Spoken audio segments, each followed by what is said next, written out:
We have a $20 donation from Cats and Things. One of the first games I owned and played was Advanced Dungeons and Dragons for the Intellivision. The series has definitely evolved since then, but old school is still pretty cool too, sometimes. Great work, keep it up. $10 donations from Toby. Great marathon, guys. My money goes towards the costume challenge for Glover. Good luck on yours. Run, Steve.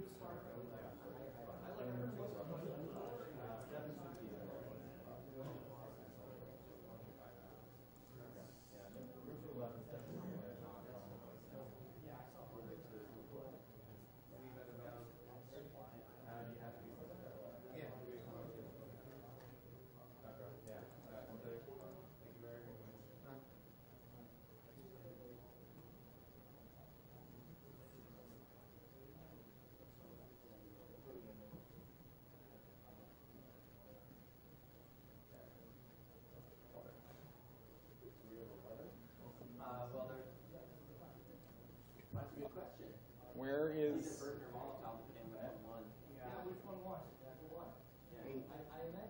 Eight?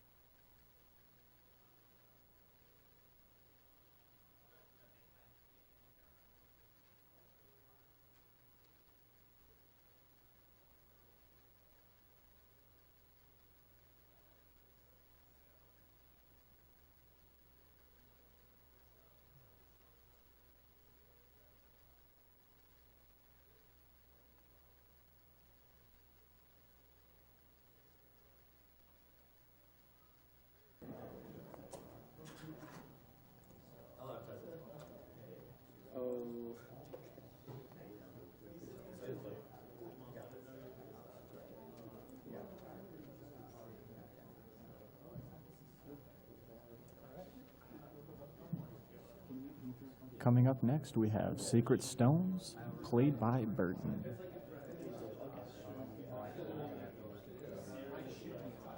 All right. So just for your information, the prize for Fire Emblem is a copy of Thracia 776. It's a very rare game. I think that was only originally released for the satellite cartridge for NES, which is kind of like an early internet. They made some cartridges, but it was very low print run, and it's very high in demand. It usually goes for $150 plus. If you're interested in getting a fully boxed cart of this, the buy-in is $20 during Fire Emblem. Yes. Take my money! All my money.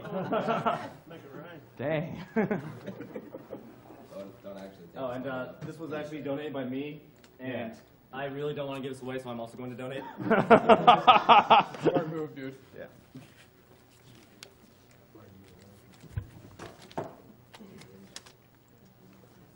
And speaking of prizes, we do have two grand prizes. We have the grand prize, Majora's Mask box set. Oh, Majora's Mask box set. Majora's Mask box set. It's a very rare collector's item. It was released only in Europe and Australia. It comes with a T-shirt, a certificate that there were only 1,000 copies. This one in particular is 163. There's the original soundtrack, a Majora theme watch that has 72 hours on it, and a boxed copy of the game. This is the PAL version, but this box set usually goes for over $1,000 in online auctions, guys. And the buy-in is $50, and you can have up to 3 bids for $150, and it stacks up over the marathon, so you don't have to throw it in all at once.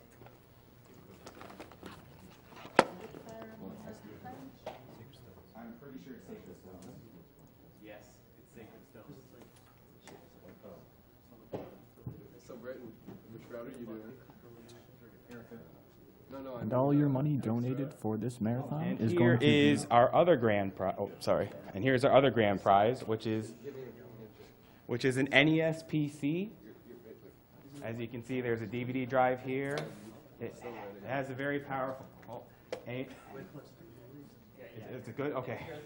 As you can see, it's a custom NES PC. It can also play NES games. It has 8 gigs of DDR3, 1866 megahertz RAM. It has a very powerful AMD processor, and it can even play NES games on the side. And for this custom PC, it's also a $50 buy-in. Yeah, for the record, the guy who didn't win Molotov, he has a game coming up called X-Men Mutant Apocalypse. It's a bonus game. I highly recommend you donate for it. It's a great game. Yeah, you have until Donkey Kong Country 64 to donate for it. It hasn't gotten in yet? To my knowledge, no.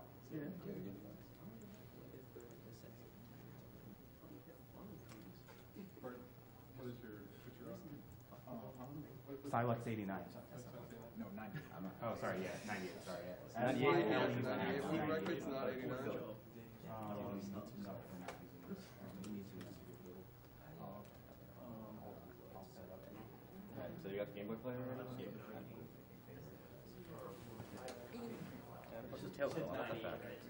Yeah, it's 98. This marathon is hosted by SDA and SRL, Speed Demos Archive, and Speed Runs Live. Speed Demos Archive is a premier community for video game speedruns, completing games as quickly as possible through extensive planning, practice, and knowledge of game mechanics and glitches.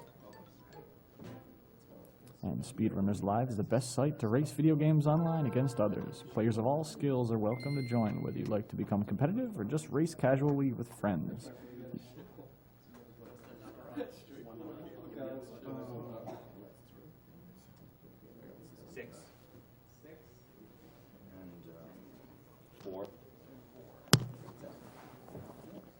I want to remind everyone that the Yeti has a line of AGDQ t-shirts this year.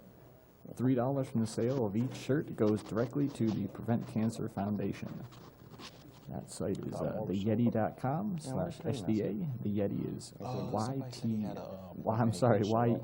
Y-E-T-E-E. T as in t-shirt. Get it?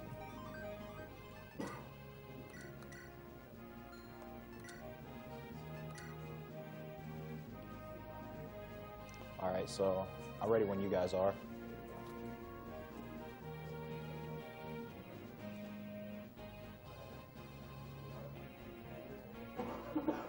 You guys almost ready up there? All right, 3, 2, 1, go. So, Fire Emblem Sacred Stones. For people who aren't aware of Fire Emblem, it's a strategy RPG. The big gimmick is if you die, you're done. The level ups are not fixed, they're totally random. Although there are different growth rates. Don't ask me what those growth rates are, but they exist.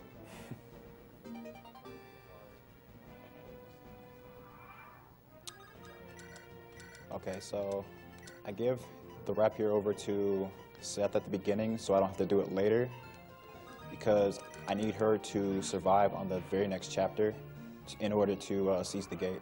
Yeah.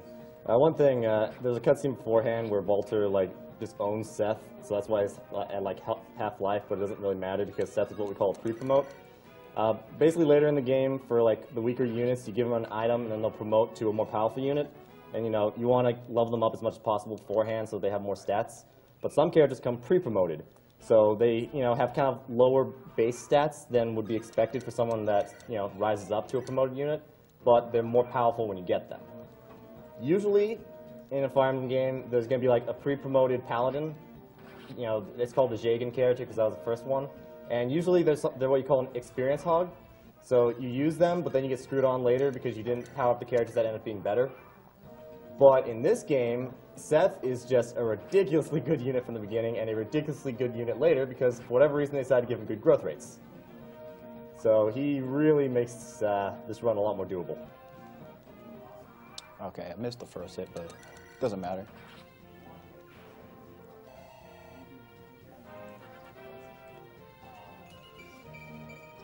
Not bad. Yeah, wasn't too bad. Yeah, the skills you're going to be looking out for here are speed, strength, and defense. You need speed in order to get double hits because you need to have a high, I think 3 or 4 points higher speed than the enemy.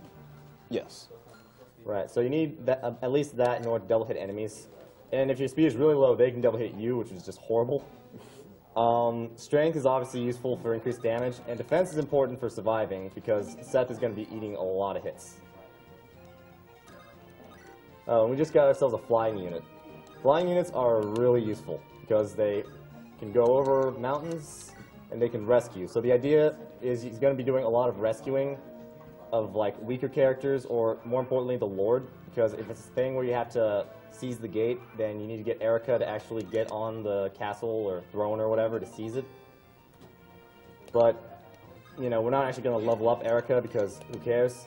She's not Seth. So she's going to be very vulnerable throughout this run. Very much of a liability later on. Yeah. Oh, and the reason that he went to save Ross there is because if Ross dies, then Garcia won't join because, you know, Ross is Garcia's kid, and I guess he decides, yeah, no.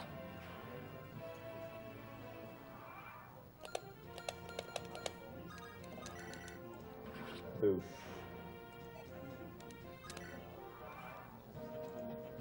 So, this is what you call kind of a regular speedrun of the game, we'll say. Basically, there's two ways you can go about running a Game Boy Advance Fire Emblem game. It's actually been discovered that if you do things like if you put in the inputs the same way each time, the exact same things are going to happen.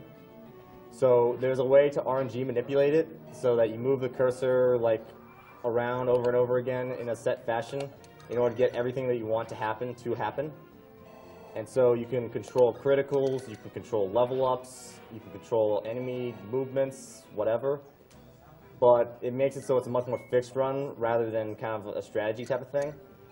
What Bertin's doing is he's ignoring that altogether. So everything is random here.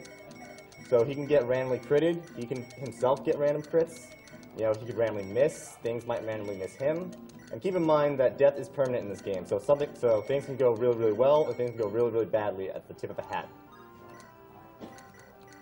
I mean, these early chapters, it's okay, Seth can power through, but later on, things are going to get really, really tense. Yeah, it'll be pretty simple early on. Yeah.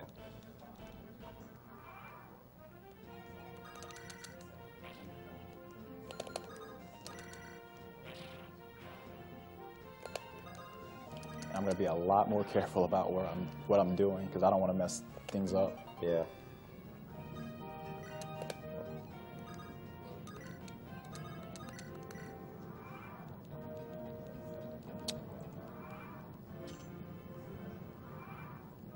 So thieves, they can steal items, and they can open chests. The main useful thing for this run is they can open doors. Otherwise, you have to get a door key, which is a limited supply.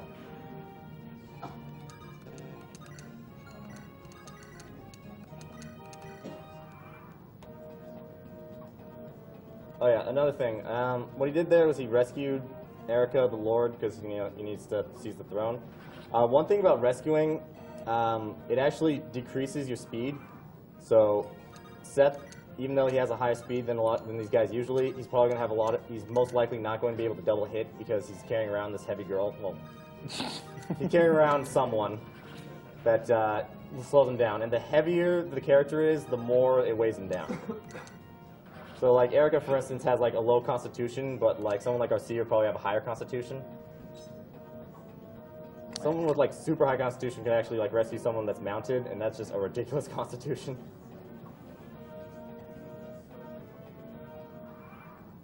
We have a $50 donation from Icy Defeat. My dad recently passed away, so it hits close to home on 2 courts. Would love to see a 100% Chrono Trigger run, so put this towards the crazy minimum.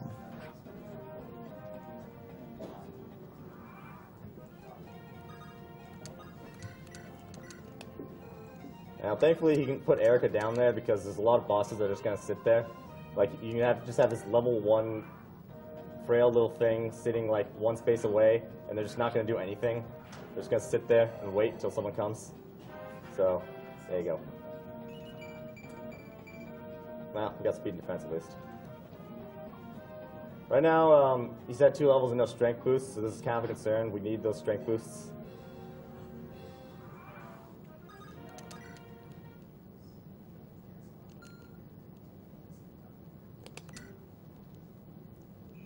This will be the first chapter with a preparation screen. Now this is where routing gets really annoying.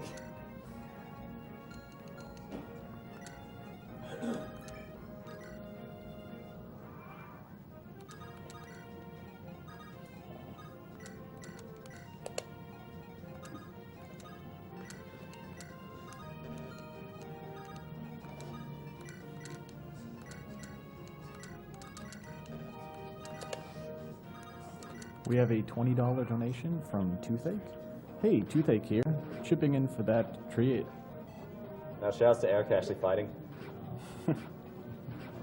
She does a little bit of fighting, but only in the earlier chapters. Yeah. Loving the marathon so far, so entertaining. Want to shout out to hashtag SDA Marathon, IRC for being mostly well behaved. Keep up the good work, put this saving those animals in Super Metroid.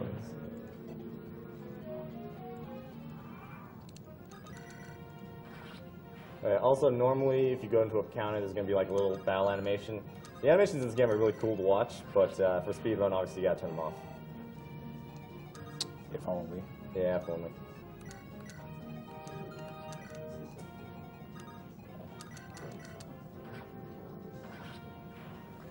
So, is this a destroy all enemies chapter, I think? Yes. Okay. Yeah, there's multiple types of chapters in this game. There's destroy everything, which for a speedrun is really annoying because you just, got to systematically go around killing everything. There's seize the throne, which is, a little more nifty as far as routing goes because it's about figuring out a way to get this weak lord onto the throne safely as quickly as possible. And then there's just destroy boss, which is, the easiest thing to do because you just destroy the boss, but those are really rare.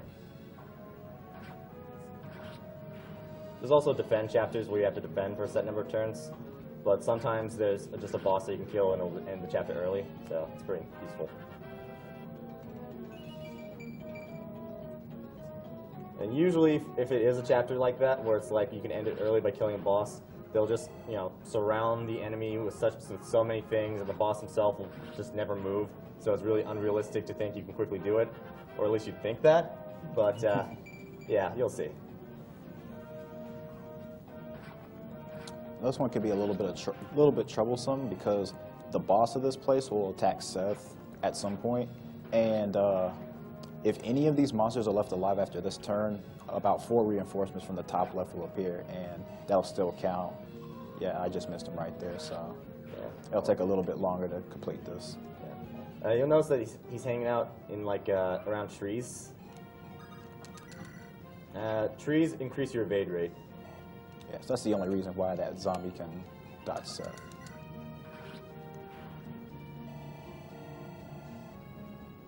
Strike. Yes! Got it. That was a very nice level up. Yeah. Yeah.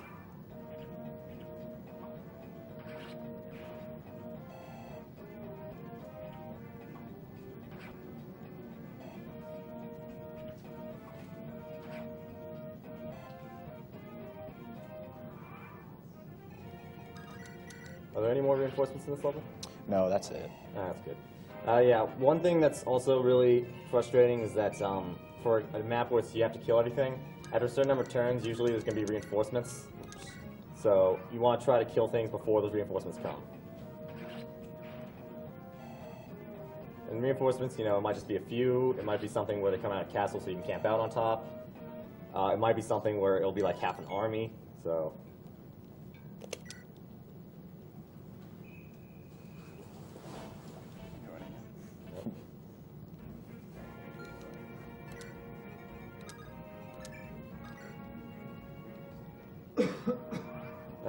There's a character named Josh here that if you talk to him, he joins your party. He's a character that I really like in regular playthroughs, but for speedrun, it's like, whatever, just ignore him.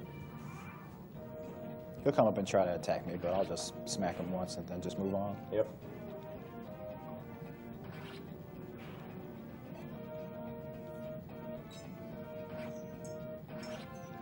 You also notice an arena here. If you play this game casually, there's a good chance that you use that arena a lot.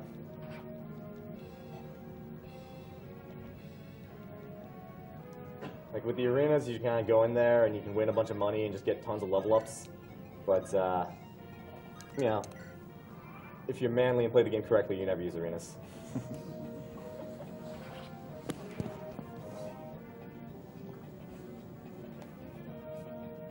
We have a $20 donation from Fallsmeyer. It's great to see Fire Emblem making an appearance at AGDQ. Let's hope the RNG goddess is with you. Hope so too. Yeah, the RNG gods can be a cruel mistress. There we go. At least Joshua doesn't die. Yep, at least Joshua doesn't die. Oh my god, that was horrible. Speaking of RNG goddess, Unbroken Heart, yeah. Now this is just a guide chapter that they just sling at you for no reason at all. Yeah. And you get to play as Ephraim for like one chapter. Yeah. He's the other lord of the game. Hey, Orson, that seems like a nice guy. Yeah. Totally isn't fun.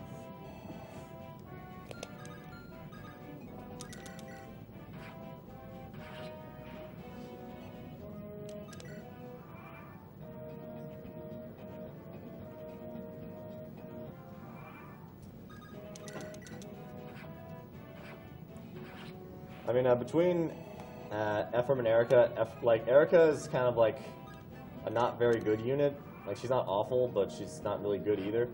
She's Just so-so. she's kind of like Eli Wood in FE7, just kind of like across the board.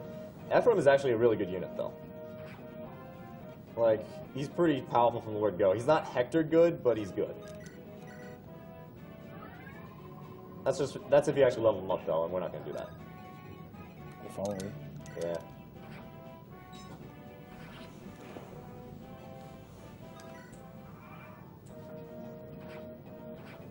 We have a $50 donation from Mr. Moggy. Love the Fire Emblem games, but I love X-Men games too. So please put this 50 to X-Men Mutant Apocalypse. Oh, hey, cool. Yeah, go X-Men Mutant Apocalypse. Good game. Molotov's a good runner. Well, that's not evidence of how good he is, but For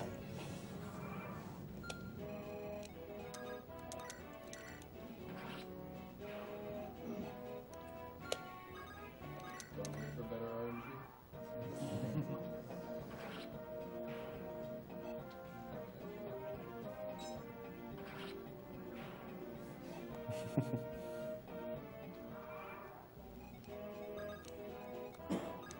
We have $20 from Dr. Reg. Thanks for ruining my sleep schedule, AGDQ. I'm glad to be donating for a great cause and to watch great speedruns. Keep it up.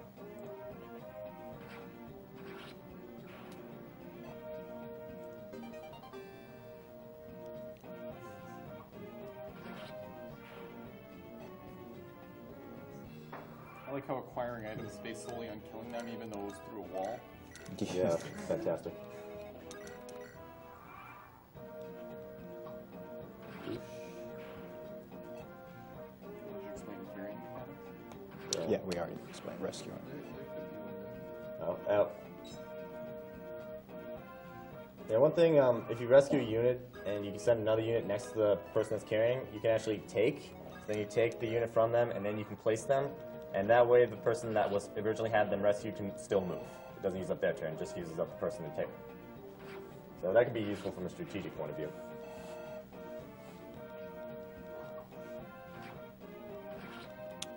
Okay, so at the end here, so Orson did a really good job here and everything, but I don't think he'll be needing like his good weapons anymore, so I think we'll Yeah. take that stuff and just leave. Yeah, I think he's good enough he can get by.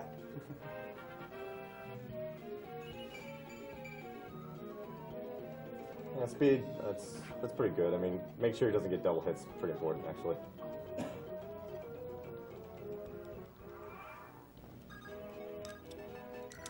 See, I'll take Javelin and a Silver Sword. Just leave him with a Steel Lance, he'll be fine. Yeah, I'm good.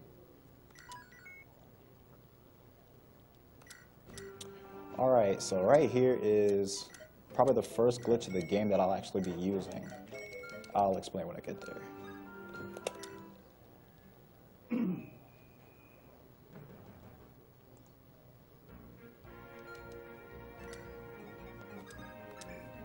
We have a $50 donation from Ian Strachan. Great to see the Fire Emblem game being run.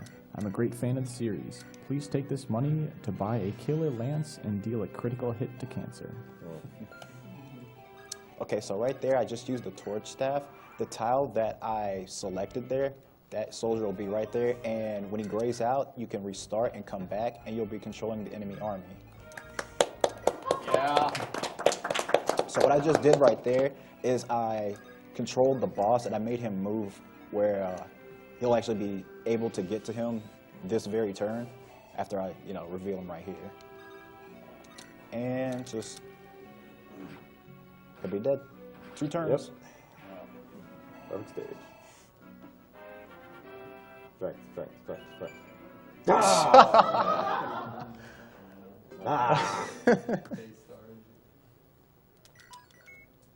Bertin, we have $180 towards yours choice. I'll put it towards X-Men. Yeah, there we go.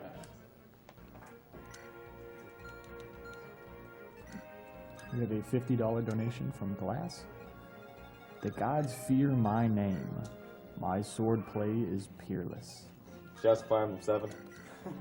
Yeah, some of the enemy names in this game are pretty strong.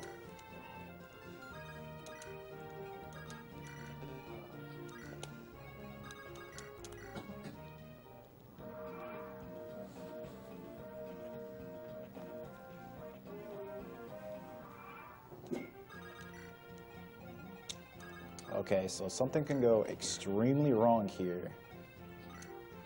That mage over to the left has Thunder, and it has a crit rate on it of 3 to Vanessa here. So there's actually a chance it can crit her and just kill her in 1 blow, so... Yeah. And 3% chance may not seem like much, but yeah, it happens more than it should, definitely. Just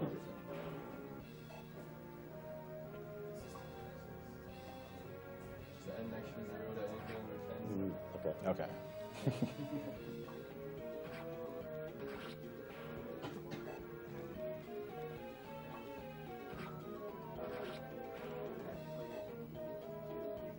If I remember correctly, the hit rates in this game are kind of weird in that they take 2 numbers and average them. So it isn't actually technically the percentage. Oh, okay. Yeah. How does that work? It rolls like 2 RNs. Like, there's a table on Serene's Forest if you want to take a look at it. Oh yeah, and so what he did there was, he had the Pegasus Knight rescue Erica, and then Seth took Erica from the Pegasus Knight and then dropped off, and was then able to move again, because mounted units are able to move again, because mounted units are stupid in this game. It's also the only way that you can make a unit that you've taken, like, that you've carried, be able to move the next turn by taking them and then dropping them immediately afterwards. Yeah.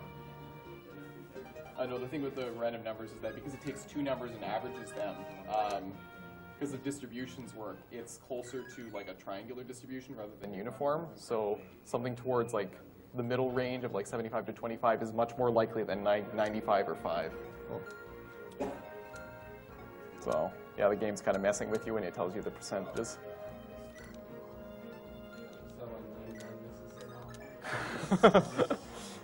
No, 99 should be more likely. Oh yeah, the arena. Yeah, shout out to everyone who like missed with a 99% chance and then got critted with a 1% chance. Yeah. Yeah, never again.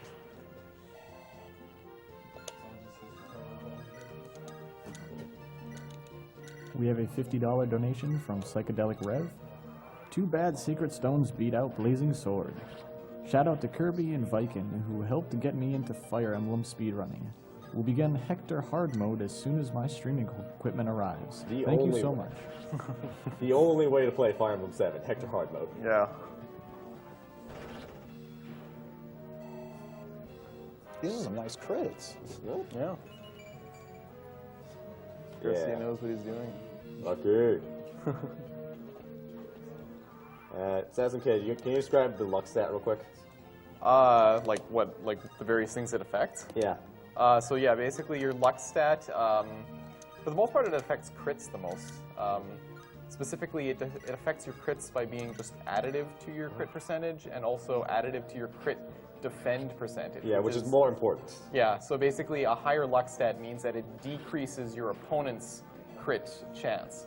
So as a result, having a high luck set is important for surviving those stupid 3% crit chance type things. So you pretty much just take your luck stat and just subtract it from whatever crit rate they have. And that's what crit rate they'll have when they fight that unit. Yeah.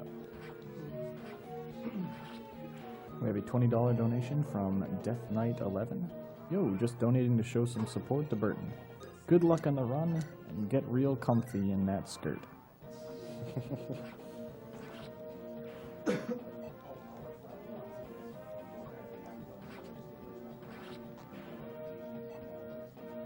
Okay, so this boss up here can be pretty troublesome because I use an Armor Slayer, which is very effective against armored units such as knights and generals. But the problem is he's on a throne, and I have a weapon triangle disadvantage, which is he's using a lance and I'm using a sword. So the hit rate is very, very crappy here, but it does a lot of damage to him. And there's also a chance he has a special ability called Great Shield, where no matter what you do, he won't take damage at all. And I got 2 hits there, so. But he didn't die because my strength was not high enough. Yeah. He'd usually die there.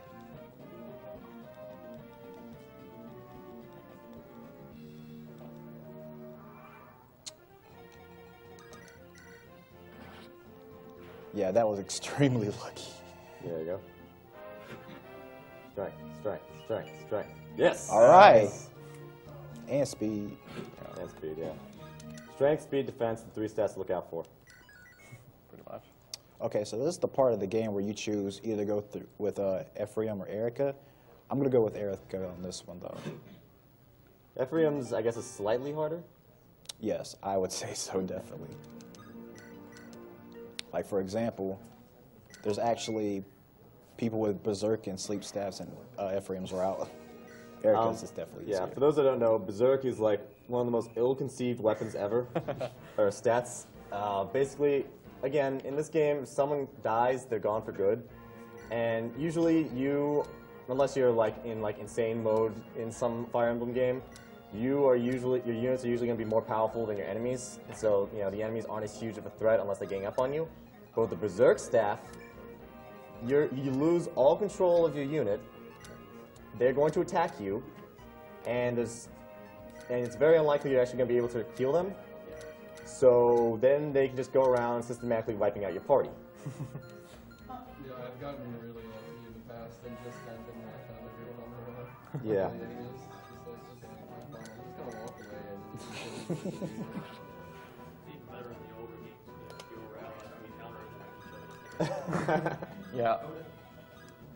So I guess I'm not the only one who, the last thing they're thinking about is having a restore staff all the time. Yeah.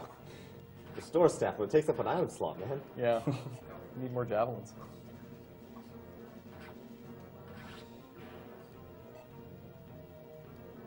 So this is another chapter where you have to wipe every enemy out on the map. Probably the most troublesome thing here is these 2 pirates because they're over water. They're pretty fast and they have since they're in water, they actually have a pretty good avoid rate from it. So that's very unlikely. Like the hit is around 50 for that pirate. So Nice. getting both hits is very, very good. I think pirates are the only non-flying unit that can travel over water, and they actually get the. Well, if you want to count berserkers, but that's just. Yeah, it's just upgraded pirates. Yeah. So. Yeah. Well. Yeah. But as a result, because they're not a flying unit, they get the bonus from the water. Yeah, Erica, get that work in.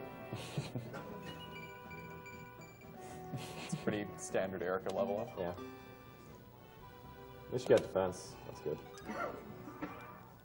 I mean, that 4 defense isn't going to make much of a difference late game, but still.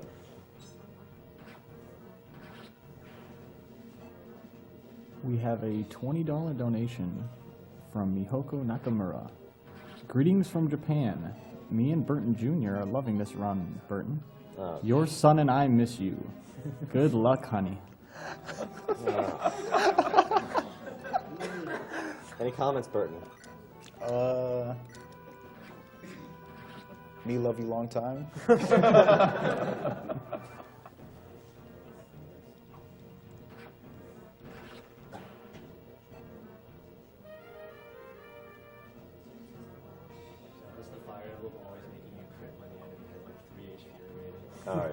Yeah.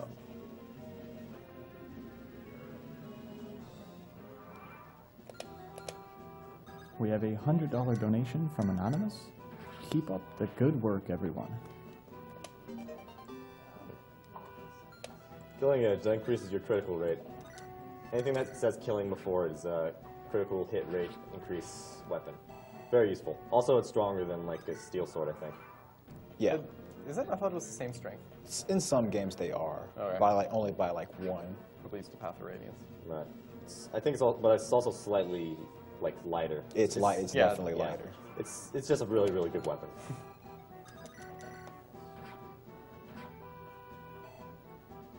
Like, there's a bit of a trade-off when you have better weapons.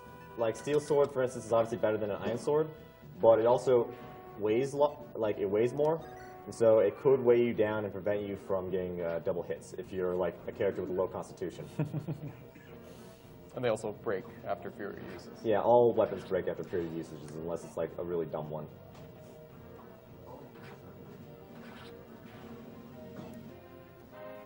We have a $50 donation from Ayla. Had to donate during Sacred Stones. Happy to see Fire Emblem gets a slot this year. Put this towards Bertin's choice if he says what's his favorite paired ending is in any Fire Emblem. Wait, favorite what ending? Your favorite paired ending of any Fire Emblem. Oh my god. Oh.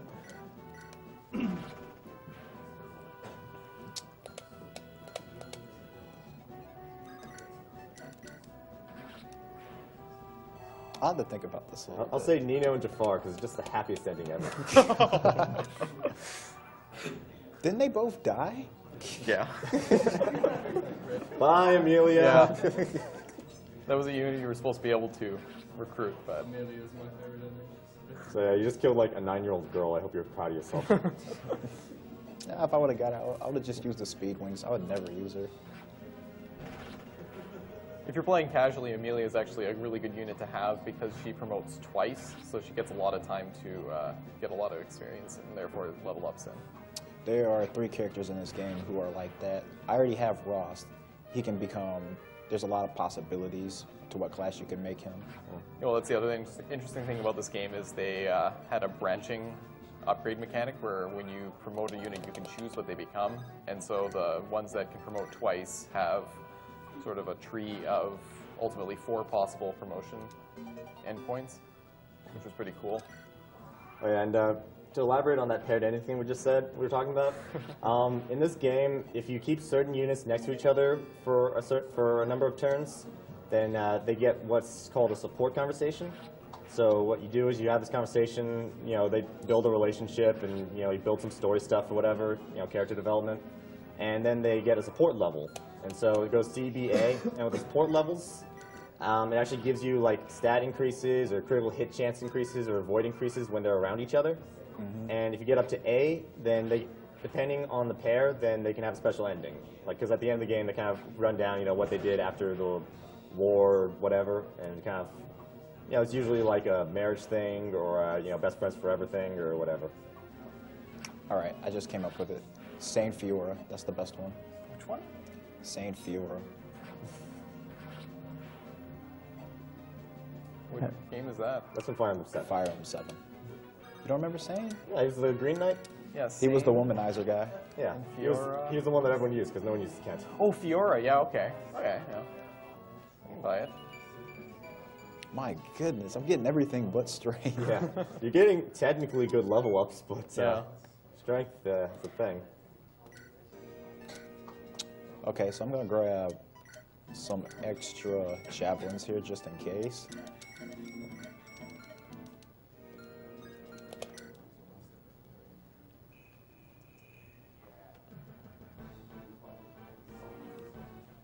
We have a $15 donation from Tinter. It's his first time watching live, so I had to donate. I wonder how Bertin must feel being the cutest runner at AGDQ.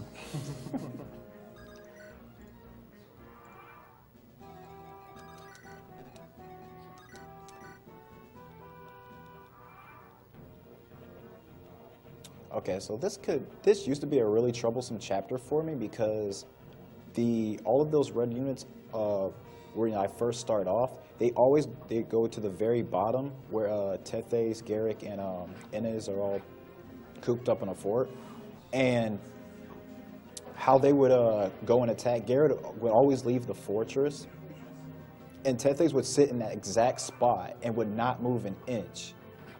So by the time I'm up to the boss and about to kill it,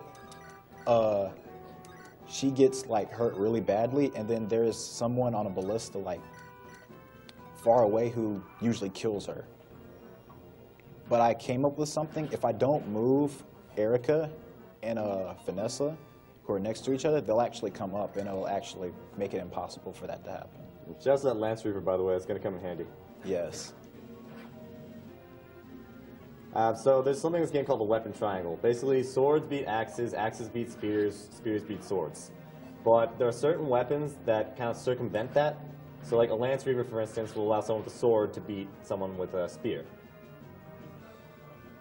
Yeah, anything with the postfix Reaver on it. Then there's just even stronger versions called the Sword Slayer, Yeah. which is that, but you get an added bonus to damage. Oh man, there's nothing worse than some axe users you think, oh man, I'm going to rock you so hard, and you don't notice that they got that axe slayer. Yeah.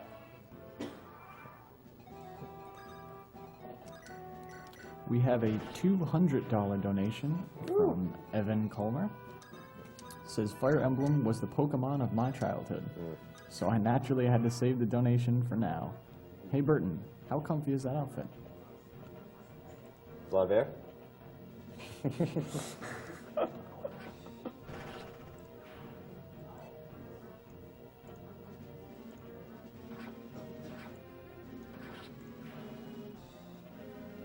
Yeah, one thing that's unfortunate is that neutral units don't gain experience. Yes. Garrick will be extremely useful as soon as you get him after this chapter. Yeah. Now, Garrick is a mercenary. Mercenary goes into hero. Now, it used to be that mercenary wasn't really a class. They just had myrmidons. And myrmidons go into sword slayers, or into sword masters. Like, the gimmick of myrmidon is, like, they don't really have that high strength or that high defense, but they have good evasion and good crit rates, and, you know, very, very fast. So, you know, there's a trade-off with them. Mercenaries basically do everything that myrmidons do, only the weaknesses that myrmidons have, they don't have. And the things that myrmidons do, they just kind of do better. So there's really no reason not to use a mercenary, because they're just the dumbest class in this. In all the Game Boy Advance games, mercenaries are just so good. Yeah. The only exception is that on promotion, the Myrmidon turns into a sword master that gets a guaranteed plus 5% crit rate, which, I mean, it's nice, but honestly, nothing compared to what mercenaries can do. Just apply themselves on their own raw stats. Yeah. And, like, you know, heroes, they also, you know, even if they don't have the, like, sword master critical rates, they still have high critical rates, and the base damage is just way higher anyway. Yeah. So you usually don't even need the critical to double kill things, while a swordmaster would.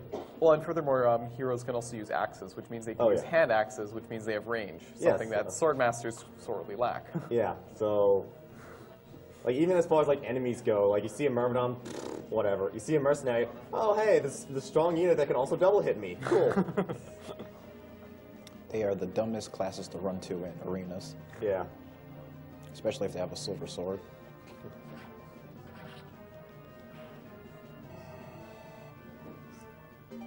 We have a $60 donation from Semi-Evil. It says, hey guys, I had my grandfather lose his life to cancer, so this is an awesome cause. So thank you for everyone and for letting me not be bored at work.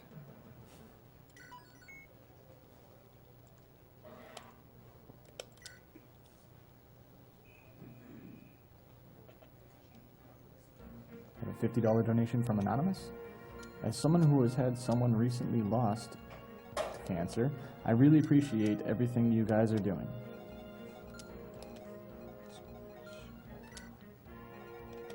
All right, other characters you got there. So we talked about why Garrick is useful. I think he's like the only like non-pre-promote that you use, right?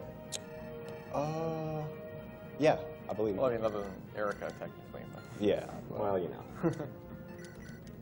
So yeah, the hatchet was Ross's weapon. It's a ranged axe weapon that's also really light and has 50 uses, so it's sort of just a good basic It's just a weapon. more accurate but weaker hand axe. Yeah. And yeah, the other thing, I think that his starting axe level isn't actually high enough to use a hand axe, right?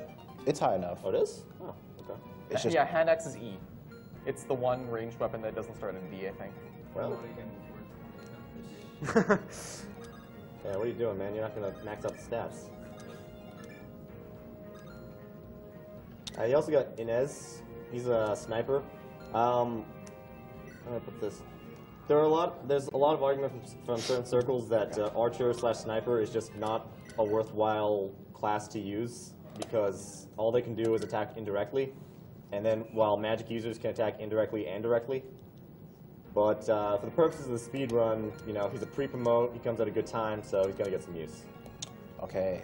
The reason I went back is I forgot Molder because you actually need the torch glitch in this map right here. So yeah, that's why I had to go back. Sorry about that. That's the problem.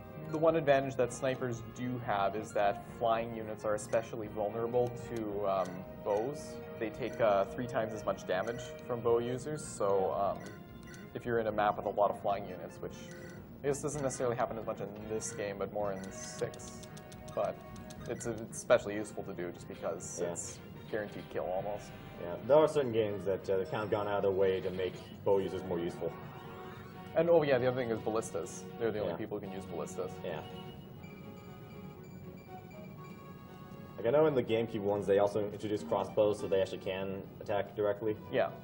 Well, and also in the GameCube ones, the archers were just ridiculous. They had like stupid defense growths, and they could just sort of stand and tank everything. Yeah, I loved how like, and Shinon came with Provoke. Yeah. So you have this character, you know, he's a bow user, but you use him as a tank. Yeah. No, I remember using him in Path of Radiance a lot for defend chapters, just because you stick him out front, he doesn't retaliate because he's not like a offensive user, but he has enough like evade and defense to just tank everything. It's great. It's fantastic. Would you explain Tethys? Tethys is a dancer. What she can do is once you've moved your unit and they gray out, you can't use them again in the turn, but what she can do for you is she can dance for them and have them go again in one turn. I'll consider that a good level up because you at least got strength. Yeah.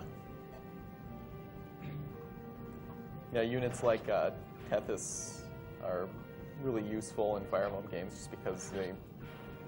Yeah, I mean, if you're the type that like just kind of plays really slowly and turtly and just kind of systematically wipes everything out, then Dancer isn't particularly useful.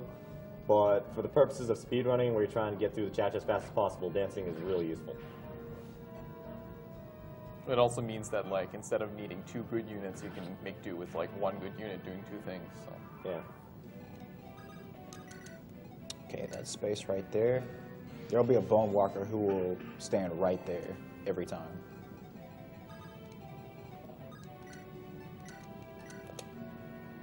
We have a $50 donation from Stonage.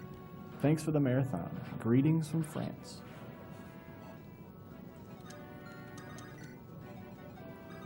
Have a $50 donation from Anonymous. Loving AGDQ. Thanks everyone. Put this towards Chrono 100.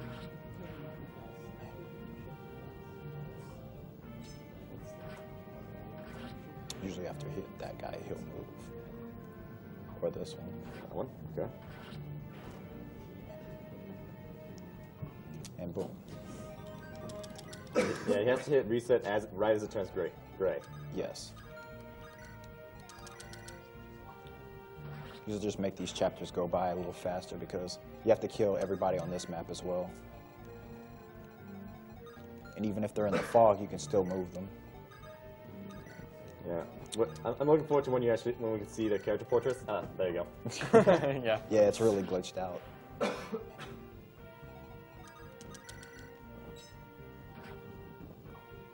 What? Oh. It's fine. They have really good avoid, so I kind of expect that to happen. So what I did right there is I made one of the Bone Walkers had a door key on it, so I had him unlock the door because they take their time at opening that door for some reason. The AI is very weird in this game. Like there'll be some turns, enemies will move like right next to you, but they won't attack. Whoops.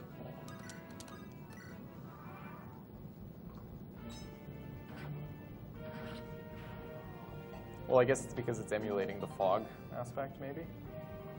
I guess. I guess it's more of like a sneaking thing. Like at a certain turn, they're programmed to just move. Second hit crit. Just like to remind everyone of some donation incentives coming up. We have a Donkey Kong Country glitched warp run, and right now that is $916 out of 4,000. So get your donations in for that to see that run. We also have a Donkey Kong Country 3 warpless run. And that is 1,000 out of 5 right now. So also get your donations in for that if you want to see that. From what I heard from Warps, he does not want the Warpless run to win, so make sure you donate for that portion. All the more reason to donate.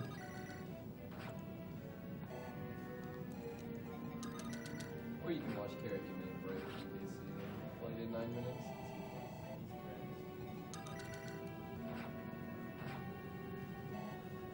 It's not one to die.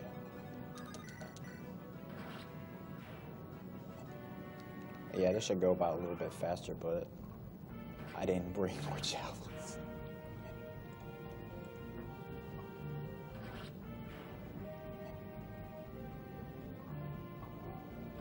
Nope. What you got? What you got?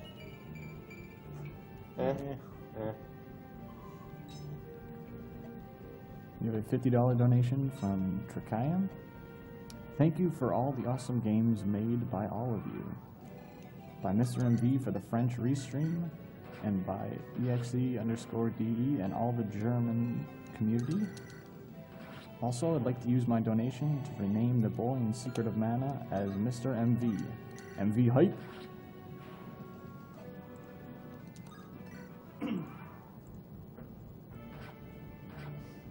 Yeah, that one. It's actually kind of bad because that means more weapons are used up.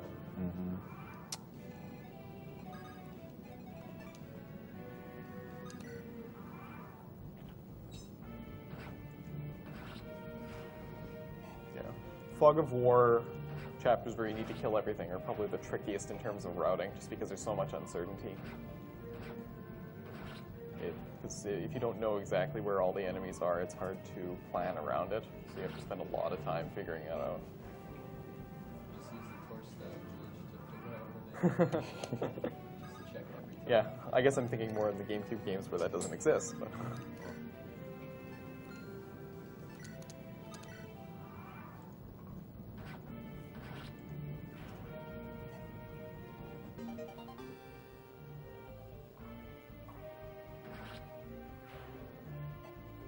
Those are the last set of enemies down there, but if you take too long on this map, reinforcements will show up.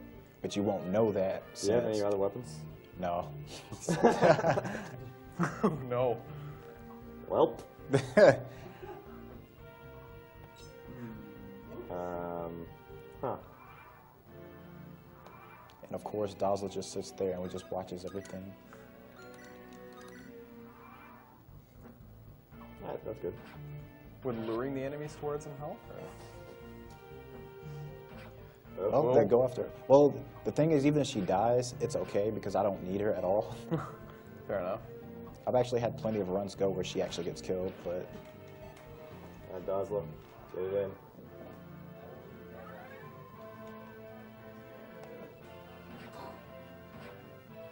in. Oh my goodness. cannot double at all.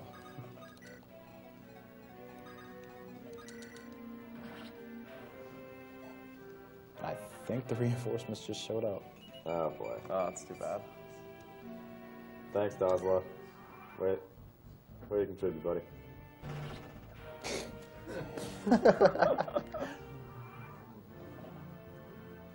What? Hey, thanks. Yeah. I did not know she does that. So when the music changes like that, it means that there's only like 1 or 2 enemies left. I think he's right here. That's to make you feel bad for wanting her to die. Wait, Oh the door wait, just opened. that's yeah. Yeah, I know where they are now.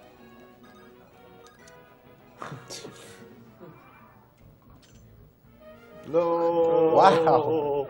Okay, you can have it. Right, indirect, there you go.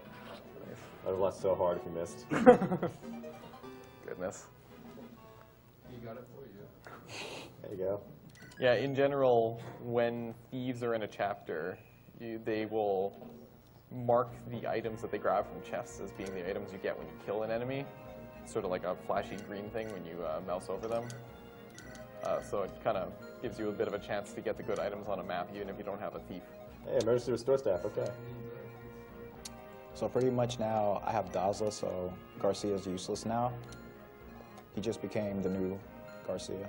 Alright, so items for Seth then. Oh, and you got salad, good. Yes, and Saleh is a very useful character for this chapter. No. Yeah, I need to get him some weapons. I mean, you can't use that Hellfire.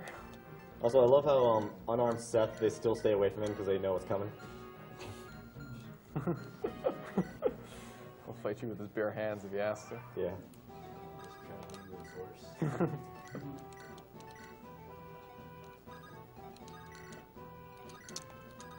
Also want to make people aware of a bidding war coming up for Star Fox 64, which is after Secret of Mana, which is after this game.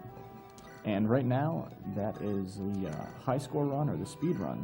High score run is winning with $1,579 to the speed run, which has $370.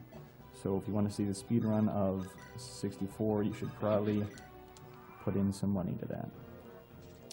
And yet again, a really huge map where you have to kill absolutely everything.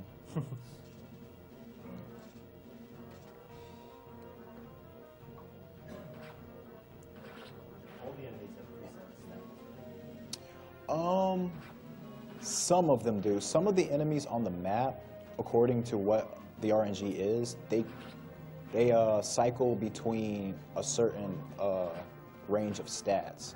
Sometimes they'll have like 1 more HP than usual or 1 less defense than usual. It's just certain enemies. And believe it or not, it actually does play a factor in some parts of the run. Like at the very beginning with the first chapter, with the 2 soldiers, sometimes one of those soldiers will have 1 more attack than usual, which is just enough to kill Erica. It'll leave you with just 1 HP. We have a $50 donation from BWD Yeti. 2 years ago, in a donation comment, I asked about the odds of an SRPG like Fire Emblem showing up in one of these, but Breakdown said it was unlikely. Well, in this case, I'm glad to see him proven wrong. Greetings from the Fire Emblem ROM hacking and fan game community. Shoutouts to Uther as the best lord. I mean, it's worth noting that 2 years ago, people thought that like single segment Fire Emblem was a ridiculous notion. So, Yeah. yeah, back to the good old days of segmented runs. Yeah. I mean, it should be pretty obvious that strategy RPGs like this, especially where you have like varying chances of critical hits and things like that, are a natural candidate for segmented runs where you can just keep grinding it out until you get the perfect run where you get those 1% crits on every single hit. Yeah. But this kind of makes things interesting too, because you sometimes need to improvise and deal with what you get. Yeah. Although now it's like, I guess segmented is less, isn't really luck anymore. Now it's just because they figured out the RNG manipulation. True. Yeah, well, oh yeah. Oh yeah, tons. Yeah, the tasks for this game are especially interesting because there are ways using the arrows that you can get the game to advance through the cycle of random number the cycle of the random numbers in the game by playing around with the movement arrows. And so as a result, like a good 20% of the run is just spent like flipping the cursor around at like lightning speeds to get perfect luck. Luck. Yeah. quote unquote luck, as much as a computer can actually simulate luck.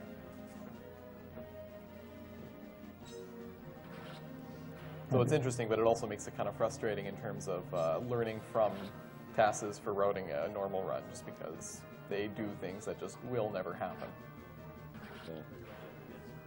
Yeah. Yeah, more or less. I mean, you can in real time do the same thing, like come up with the route, figure out the cursor movements and everything. But doing that quickly is rather stressful because, you know, one errant cursor movement, you got to reset because that changes everything. Yeah. We have a $50 donation from Overlord SOS. Thanks for the awesome stream, guys. I lost my grandfather to cancer almost 3 years ago. Huge to a great cause. Also, that Sane cosplay. You go, Silex.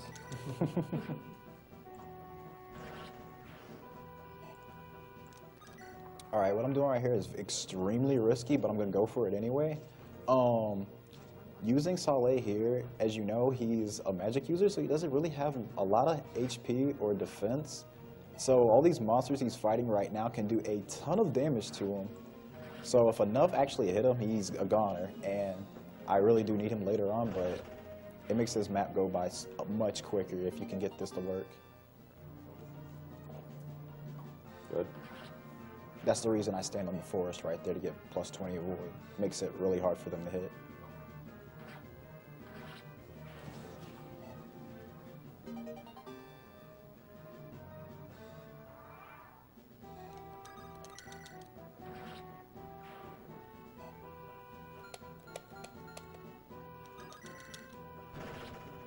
Nice. All these crits. Calm down. Save that for later.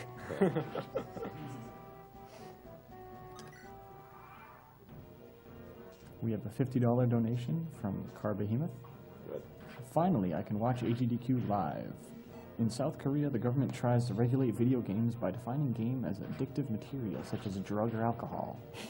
But you guys are helping people by playing games. It's awesome. Let's keep it up. You were the No strength. I blame StarCraft.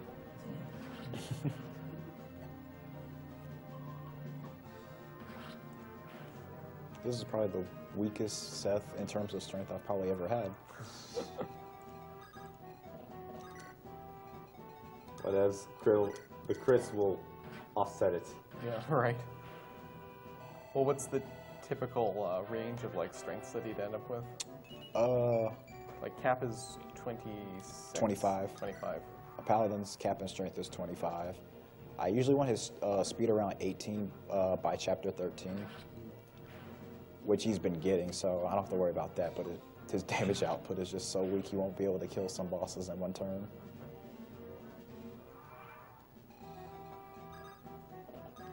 We have a $50 donation from Chris Cat.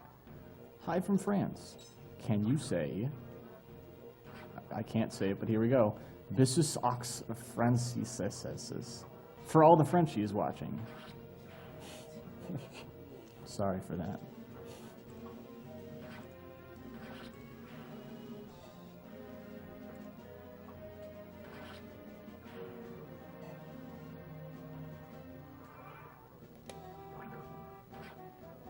Okay, Garrett got poisoned. He must have had poison claws or something. Yeah. Yeah.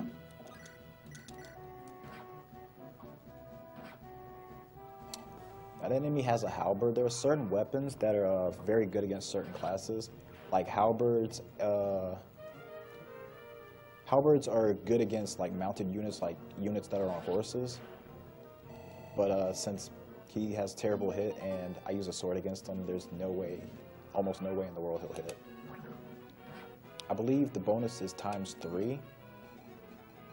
Yeah, for most weapons that are effective against particular classes, ×3. And now we just have to sit here and wait for the spider to come down. Made all the more annoying by the poisoning. Yeah.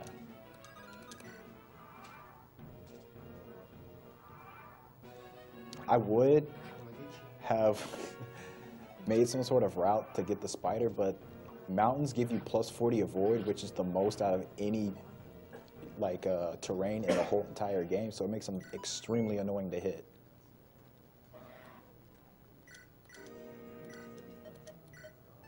Okay, so here we're gonna get some pure water for later on in the run.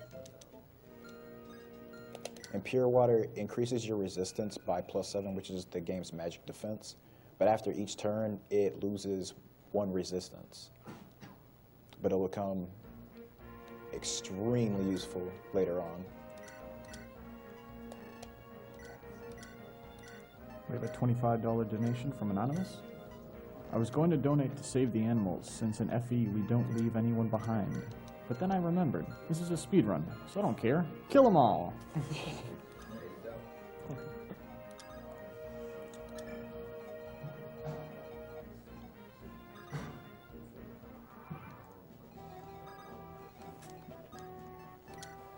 Okay. So this is one of the rare chapters that you're supposed to survive for a certain amount of turns, but if you are able to take out the boss, which is usually extremely hard to have really, really high stats, the chapter will just end immediately. And this is what I'm trying to do right here. And as you can see, he's completely surrounded by enemies. We're using a torch thing? Is that what you mean? So you might notice that he chose a bunch of javelins. That's because javelins attack directly and indirectly. So all 3 of those units can do that now. So magic is direct and indirect, hatchet is direct and indirect, javelins are direct and indirect. Oh my god. Yeah. I can't let that go. Yeah, that was my bad. Yeah, flying units, very vulnerable. Yeah, another thing is flying units are very vulnerable to arrows, so you have to really watch yourself when you're around them. At least you get to hear that shot music.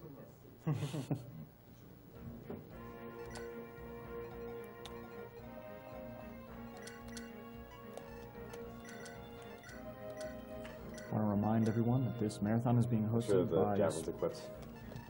Yeah, they're Speed equipped. Demos Archive and Speedruns Live.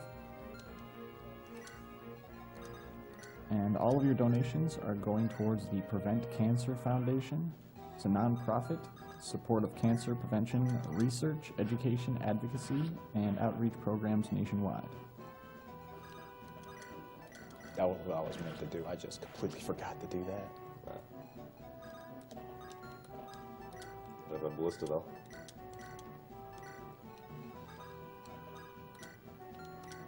All right.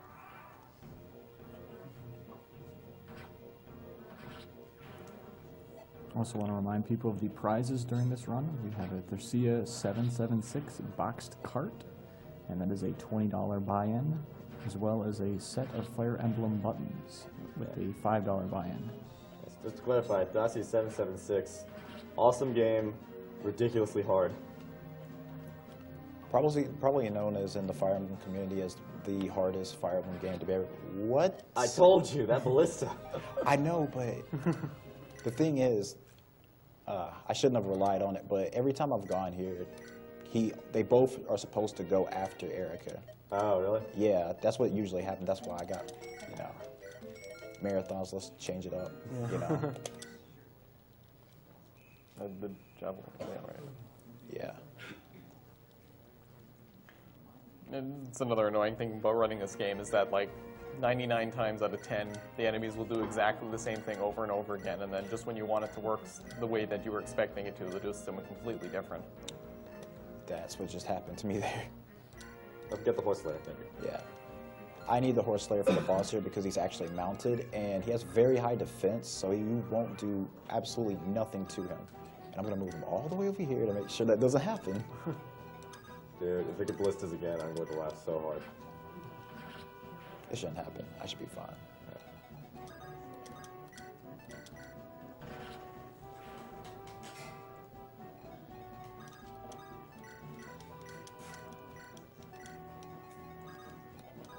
The rules when a weapon breaks in terms of equipping is just that it'll equip the next weapon down in the list. So setting all the javelins to the highest things means that if one of them breaks, it'll just equip the next javelin on the list and not waste the horse slayer ammo.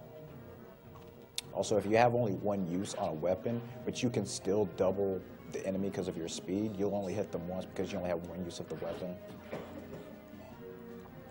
Which is another reason why you should keep a close eye on your uses on a weapon. Okay, there you go.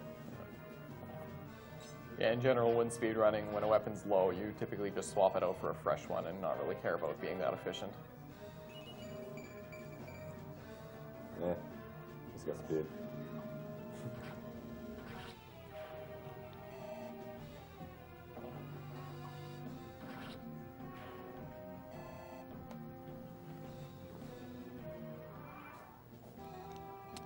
Okay, so Is Eric gonna be healed?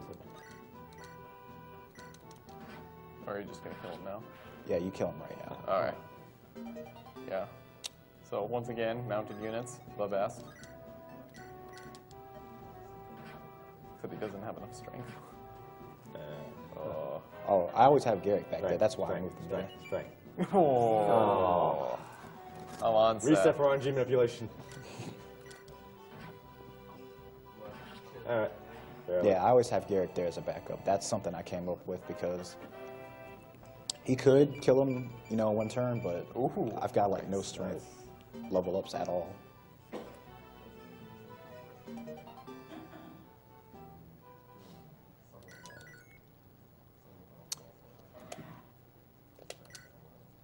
We have a $50 donation from Jesse P. Hey guys, loving the Fire Emblem run. Seth OP. I've never had any family members affected by cancer, but I have friends who have. Here's the prevention. Keep up the great work, loving watching the stream while slacking at work. Okay, for this chapter, I'm going to use Dazla, but he's going to be a door block here. So I need to take all his weapons away to make sure he doesn't attack back. Yeah, it's a very popular way to level up your units early on in the game is to take weapons off of like your Jagan character, just so that they can act as sort of a magnet. Meat shield, Yeah. if you will. Yeah. It's especially useful for vulnerable units like mages and archers, since you can just position them directly behind them so they can indirect the people that are trying to attack the heavy character.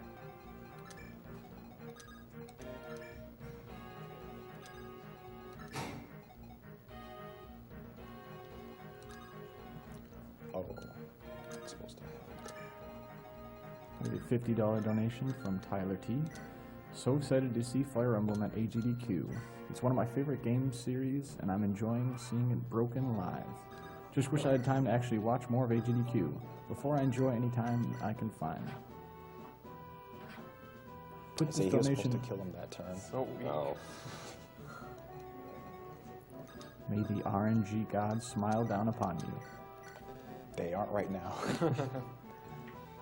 How have we angered you?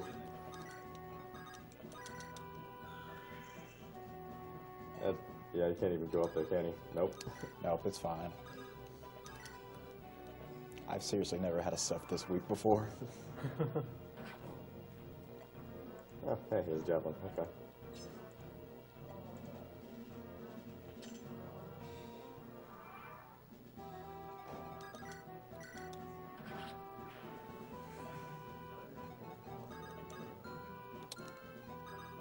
Yeah, this is a lot different.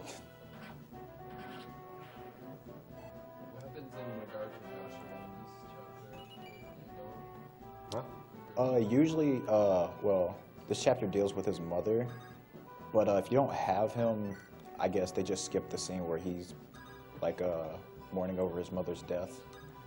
That's the only difference. Yeah, I'll just have to keep him there. yeah. Way to call. Ugh, yeah.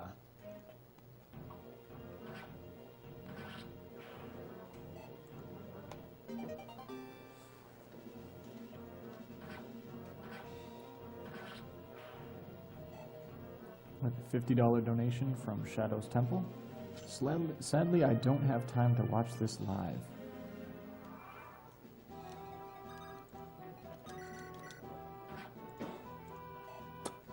My goodness. So yeah, this is the dangers of RNG. Yeah.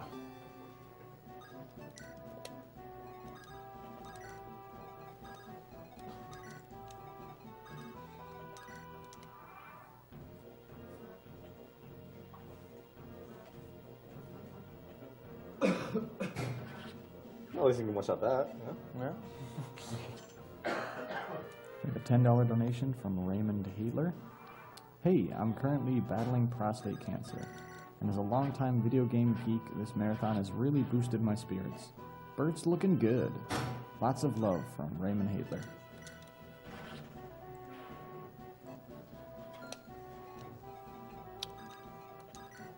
I'll try to make this work somehow.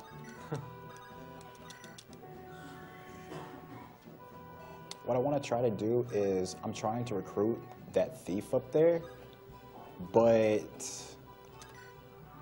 yeah, this went completely wrong, and now what he does is he steals everything and he'll get away. And that might actually happen if I don't think of something. Yeah, I might just have to restart. Yeah, I have to. Yeah. It's too bad. Okay, I know what I'm gonna do this time, though. I have to go with my safer strategy. Can you give, do you have an armor slayer for Seth or something? Armor Slayer? Yeah. Yeah. Yeah, just so you can take out the first guy. Yeah.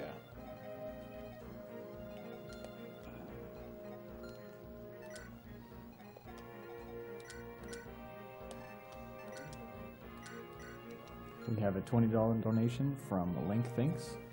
FE8 was one of my favorite games as a kid. One of my most notable memories is getting stuck on chapter 15 and having to restart.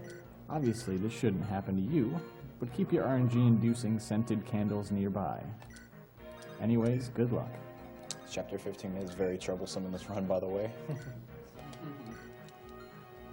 It is probably one of the most troublesome ones. I want to save just so you have to do this again. Yeah.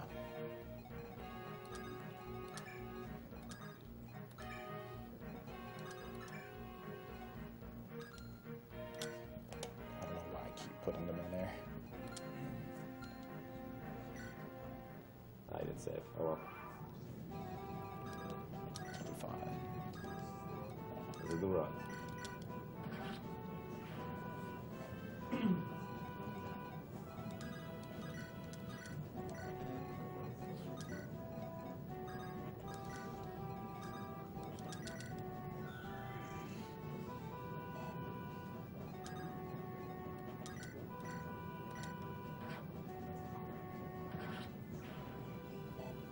We have a $20 donation from Ben Kramer.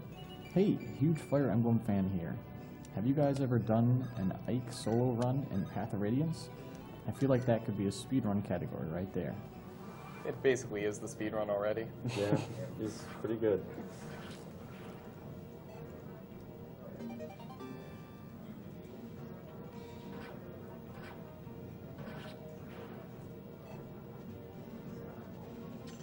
I can whoever the flyer is, pretty much. Yeah, Ike, Marcia, and I guess that's the end. Path of Radiance, yeah. Not to be confused with Radiant Dawn, which should be renamed Radiant Horror, because Radiant Horror, yeah. yeah, horror just dominates that game.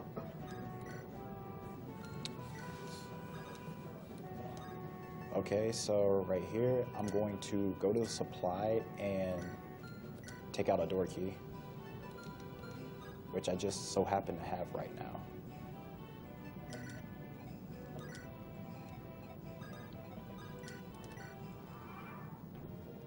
We have a $20 donation. Whoa! That's what you get. Oh my goodness. Should save. Yeah.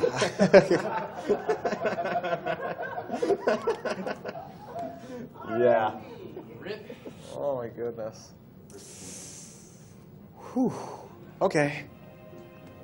All of the fixed RNG route guys are cringing right now. No, they're laughing hysterically. What are you talking about?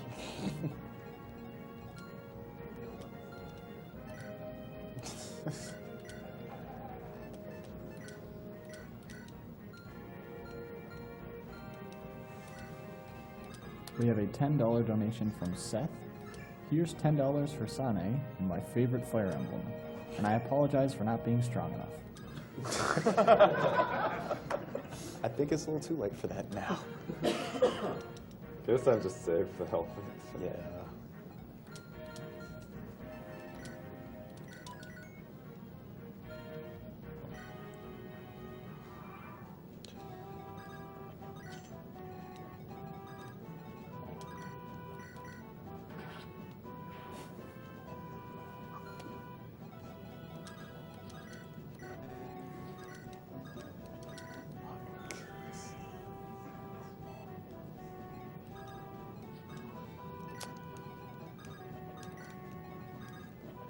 Why did I bring? Whatever.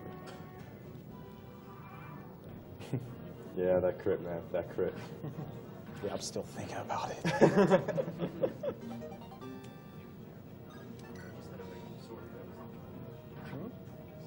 It may have been a killing edge. I don't think he has a killing edge. He might, actually. Did you just rescue the thief? Oh my god, I'm stupid.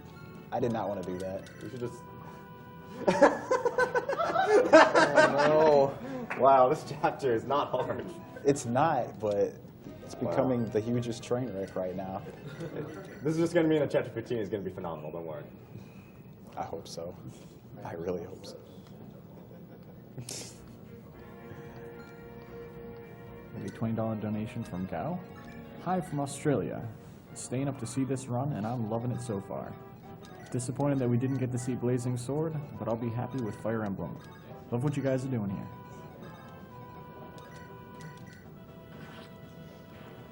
You rescued Colin because he just didn't want to see him die. Yeah, you have flashbacks. They're scary.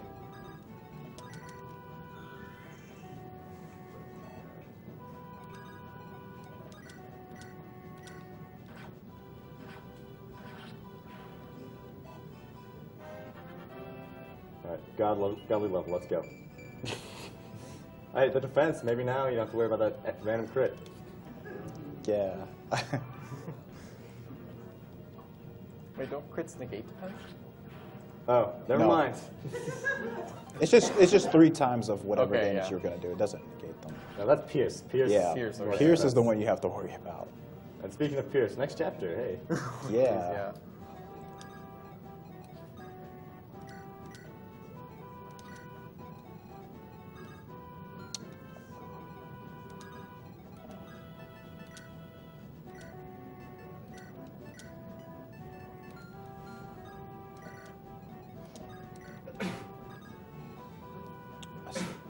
Please don't have me again. So you're hesitant about that space now? Yeah. Very. Curse around a bit. Ooh. Whew. Alright, crisis averted.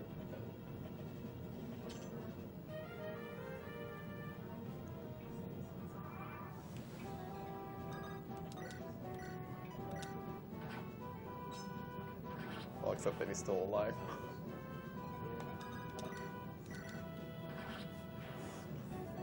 $20 donation from Otsoko. I just got a raise at work. What better way to celebrate than to donate to a worthy cause? Shout out to Ray from Rooster Teeth for getting me into speedrunning. Go Cakeless or go. Yeah. Oh, Jesus. Nice. Sala getting his revenge. She is mad. He is angry. Dead angry.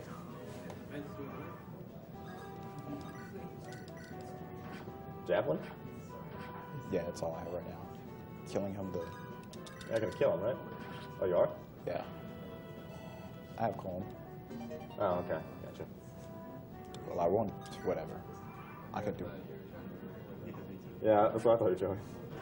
I try to recruit him to keep him from stealing stuff. Oh, okay. That's the only reason.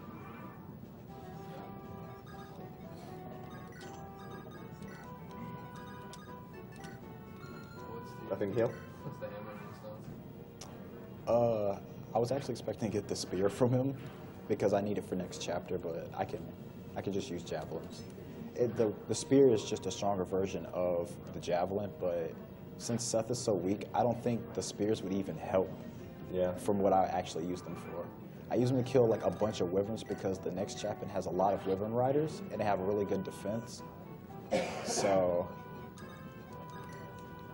seeing that he got like no strength level ups like at all, I think he can't kill any of them at all in one turn. Lots of crits.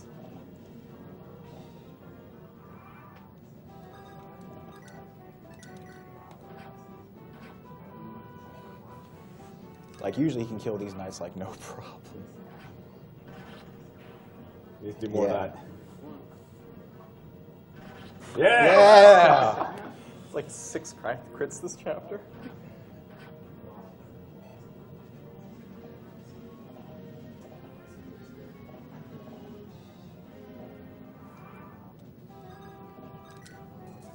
Let me go ahead and take his weapons away before he causes trouble.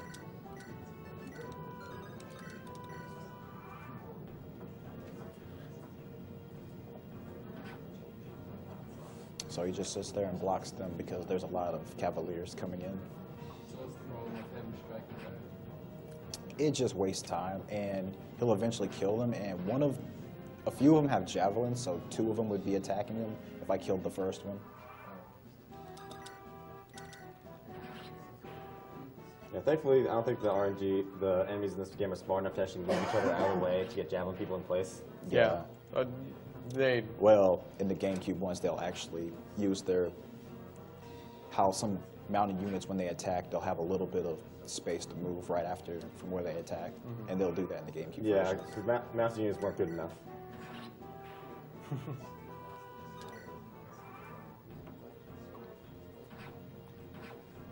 We have a $20 donation from Simon Murasiki. Hi there. I was watching 2 previous marathons, and I'm still amazed how generous gamers are. It is awesome what you guys are doing, and people like you that make our gamers proud. Keep up the good work. There you go. This is so weak. This Seth is so weak.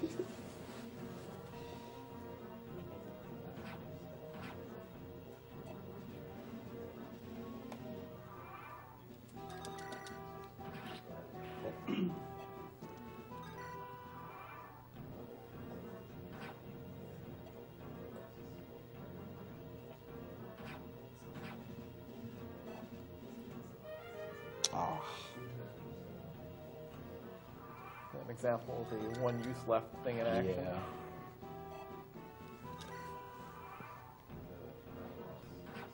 Yeah, it's your Basel, huh? Yeah. You just tap this game out of the way? Okay, I need to put Erica here because there's 2 monks up there, and they will definitely kill her if I put her anywhere close to the throne. And another thing is, there's a monk at the very, very top who has a berserk staff, but his magic is so weak that he doesn't even attempt to try to berserk Seth. And it actually can reach, like, just below where the boss is. But to get a general idea of what chance they have of hitting you with something like a sleep, silence, or berserk staff, just look at their magic attack and look at your resistance. If it's higher than their magic, then they're going to have a very hard time hitting you with it. And this boss right here is the biggest jerk in the game because his avoid is 72. So it's extremely hard to hit him, and it's a complete crapshoot from here. So there's going to be a lot of missing. Do you need to heal yourself? Not right now.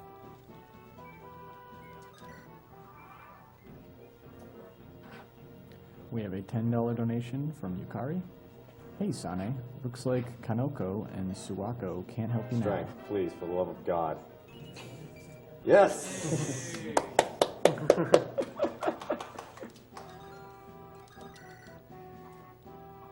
you crit yet? He can. Don't say that. Why did you ask that? I suppose the other thing I'm not is- going to say the phrase that I shouldn't say because that might jinx me. Oh But God, you are really low on health. Yeah, just heal, dude. Oof. wow, I can actually support with her right now.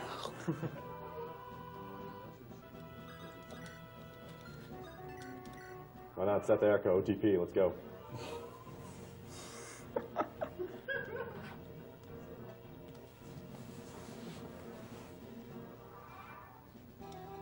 like how Merlin is his own character, and then Erica just Couldn't you use, That's usually the case in Fire Emblem games, actually. Merlin's was kind of an exception. couldn't you use the supply to get like a better like weapon auto? I probably could. I'm not thinking right now.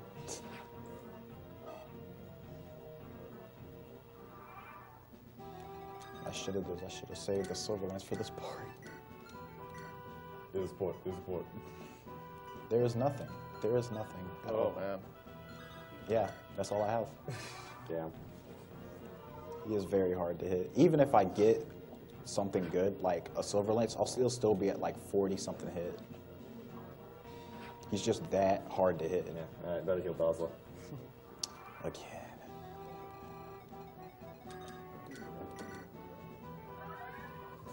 What a train wreck. Yeah, this chapter, man. This chapter.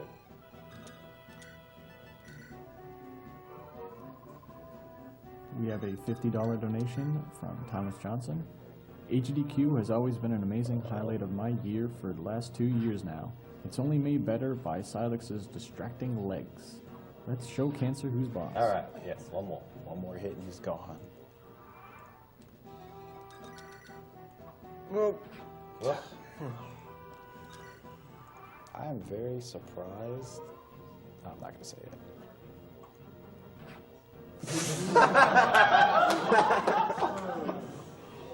This game does not like me today. Oh my goodness. They be hating.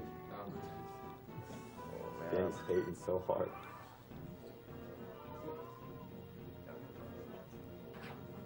There you Oh go. my goodness. Frank, for the love of God, please, please, please, please.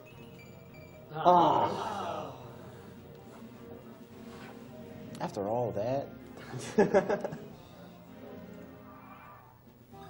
Well, at least we're out of there. So these two weapons we're going to get right here are S-class weapons. What I mean by those are every character starts out with a certain weapon rank, and the highest is S. After you use a weapon a certain amount of times, it grows into a higher rank, and you can use stronger weapons. Yeah, for the record, that wasn't the problem chapter. This is the problem chapter. Yes. But I don't think it'll go as bad as that. That was problem. The thing with S rank in particular is that characters that can use two types of weapons, they can only get S rank in one of them. It's like, you know, their specialization rank. I guess that's what the S stands for. Yeah. And so, yeah, as a result, it's relatively rare to have a character who has an S rank in the appropriate weapon. You can only have an S rank in one weapon, so you have to choose if they can use multiple Don't weapons. forget the Lance Reaver. Yeah, that's very important. For the boss here. With Marathon save, you just save. So. Yeah. Might as well at this point.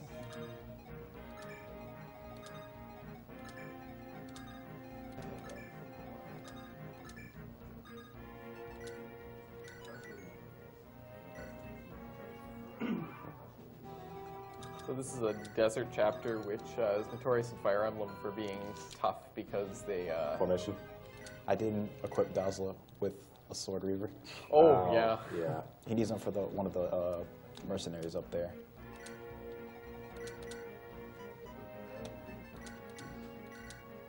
All right, now he's ready.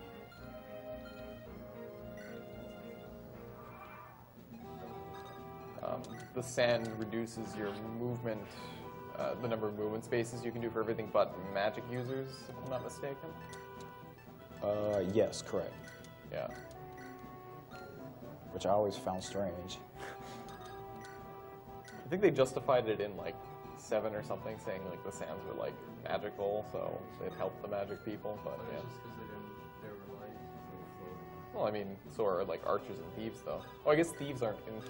I think thieves also don't get a whatever it's called. You know the word I'm thinking of.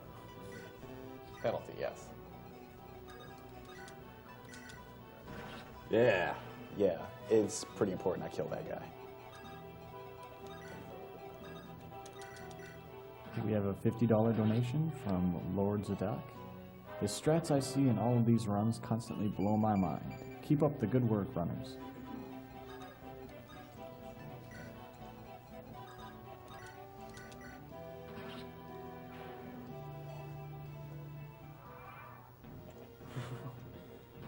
So yeah, like Okay, so Like Bertin was saying, a lot of weapons. Yes.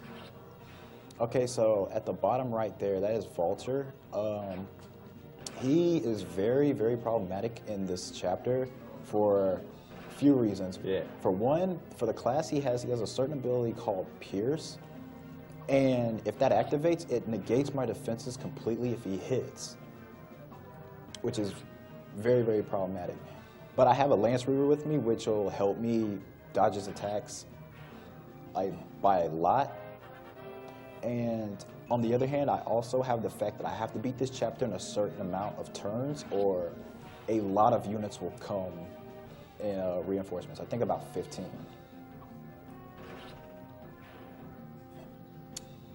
And also that Berserker there on that ruined village has a Devil Axe. Just wanted to point that out. Devil Axe, the mightiest of axes.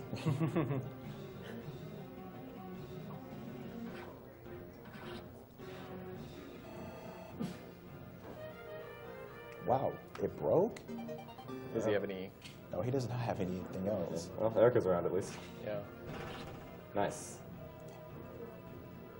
I just do that 3 more times.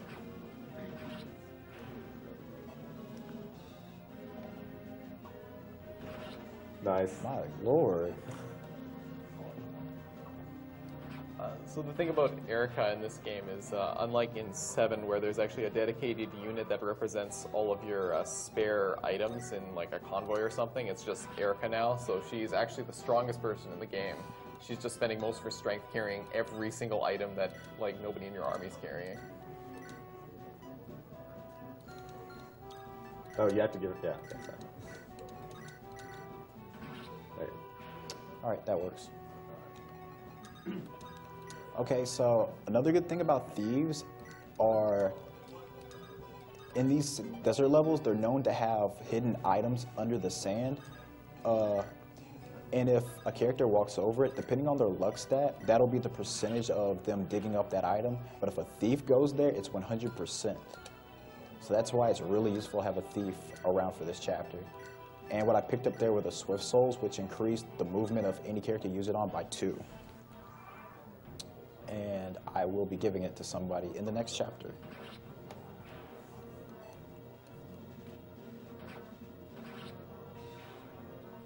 We have a $10 donation from Anonymous. Greetings from the Netherlands. Really awesome what you guys are doing. Fire Emblem is one of my favorite game series, and I'm glad to see the speedrun. Oh, wow.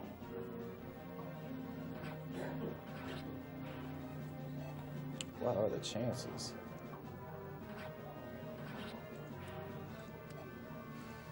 So there will be a lot of dead weapons here. There we go.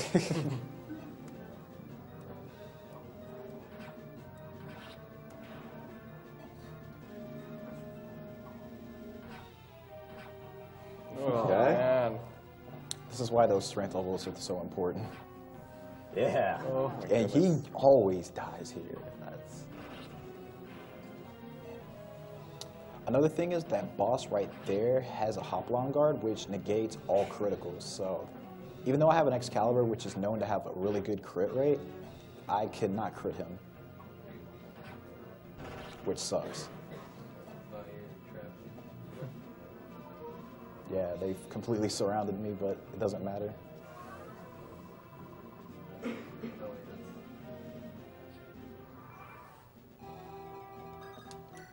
So killing these troubadours here are pretty important since they can't actually attack, but they just go around healing.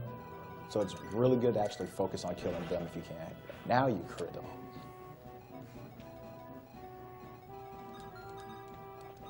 And Pegasus Knights come from the north a lot, and Dazzle's there just to take care of all of them. And if the speed growls were good enough for Saleh, he can actually double that boss there.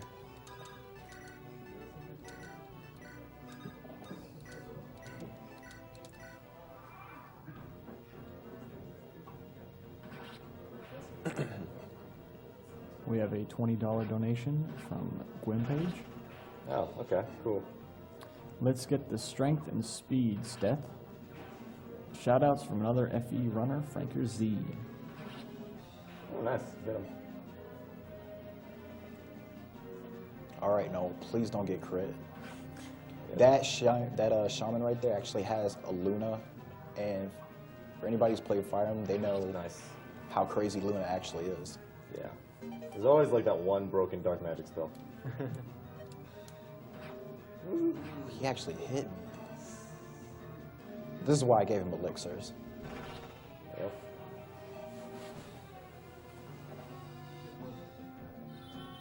Okay, that's a new one. Huh. Okay.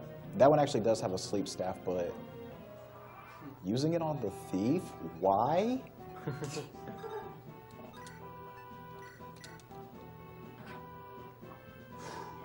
Okay. Very tense. Strength, strength, strength. My You suck. Calling it now, weakest Seth ever. That's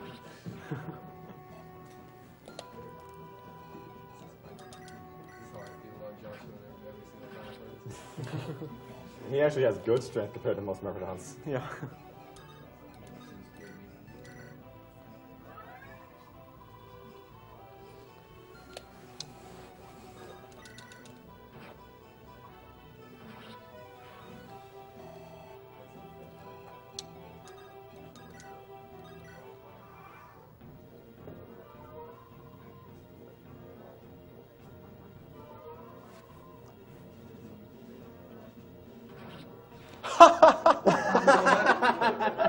That's Devil Axe. Yeah.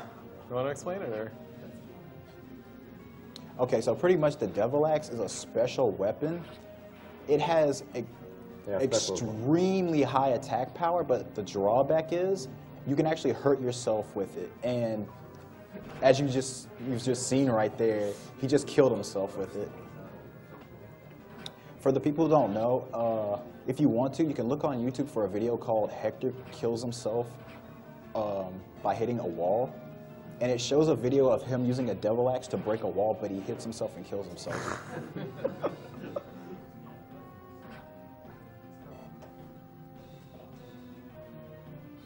Why did she want to put him to sleep so badly?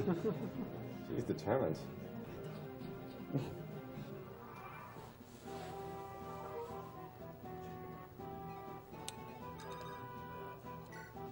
Okay, I'll be fine. Tethys can dance. We have a $15 donation from Stephen Murray. Love you guys. Love what you're doing. It's great. Gives me faith. Keep it up.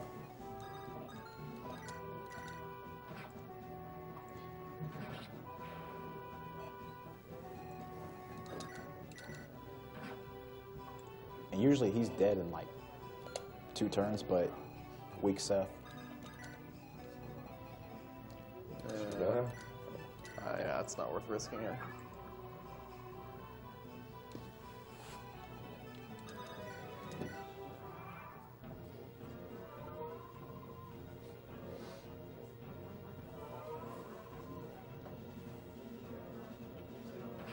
Damn. He's getting extremely lucky with that.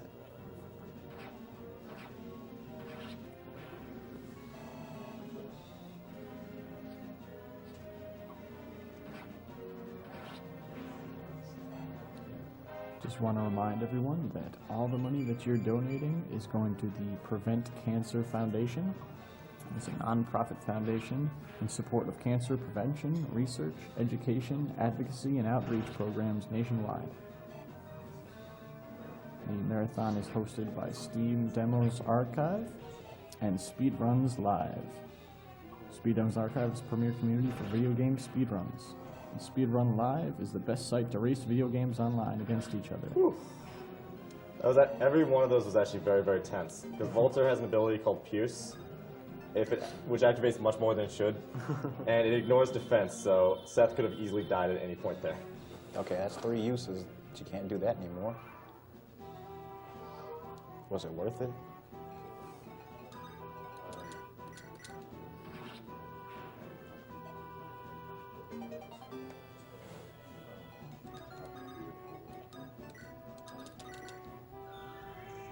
Do you have a plan for the guy at the top left? Just gonna go for it, or? We're gonna have to. Wow. Yeah, this is bad.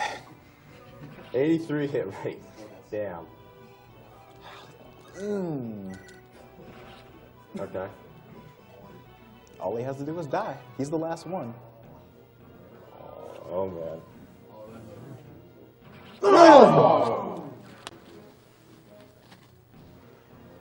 You gotta be kidding me.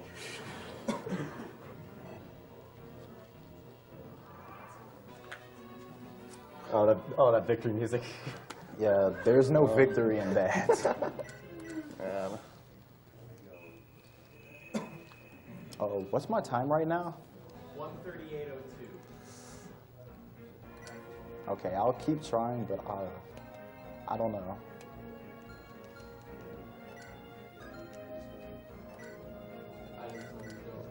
Yeah, I remember.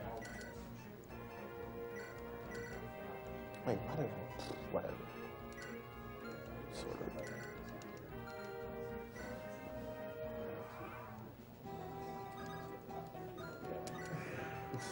Damn, man. Yeah. That is the most absurdly bad luck. That's a firing run for you, pretty much. Sadly.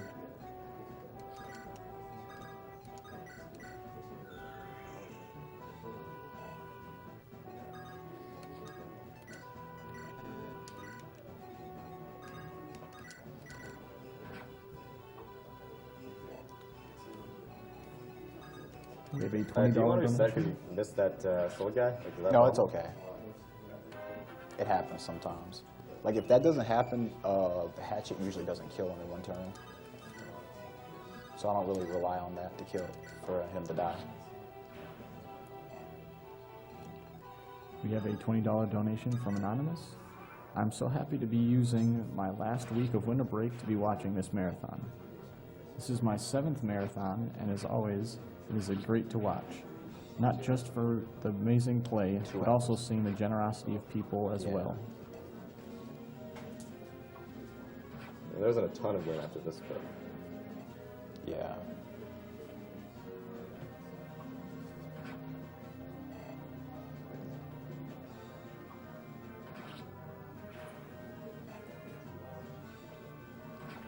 We have a $50 donation from Anonymous. Since I'm getting tested for testicular cancer today, I figured I might as well chip in.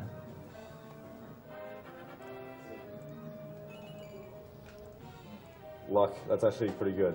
Who needs it? Something I've been getting all day.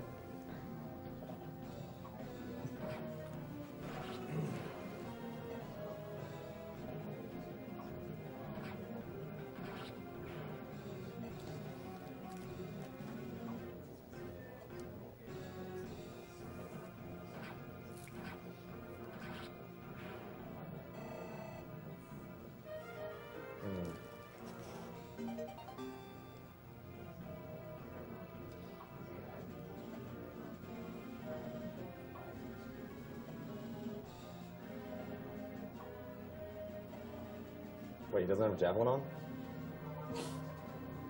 What happened? He does, but What was that? He didn't have it equipped? yeah. I mean, I don't think you can finish in enough turns now. Well, I mean, maybe? Yeah.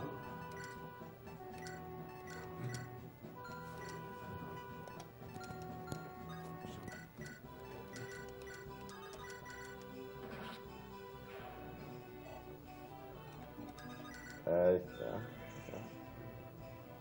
Deaths might be in trouble.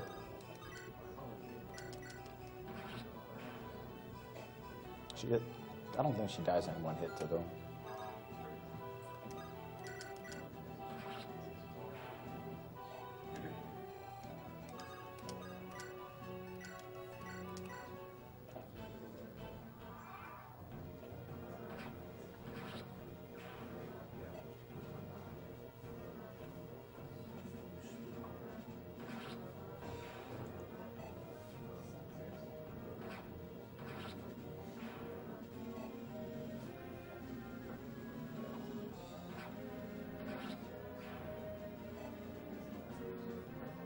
have a $20 donation from Janice Zeal. Hey guys, 4th donation of the year here. Keep up all the amazing work. Loving the Fire Emblem run.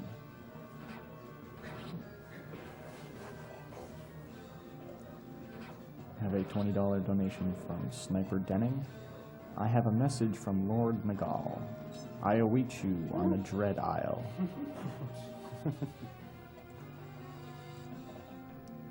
Another FE7 reference. Yeah.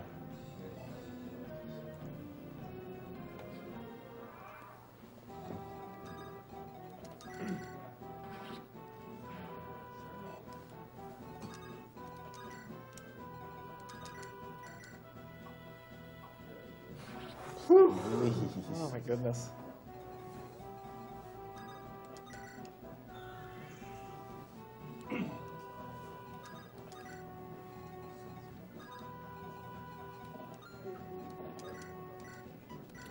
Have a $20 donation from Anonymous. Oh man, Sacred Stones was my game of choice for long car rides. Too bad to have to leave animations off for speed running. I love the General Class's attack animations. I would have loved to have them on.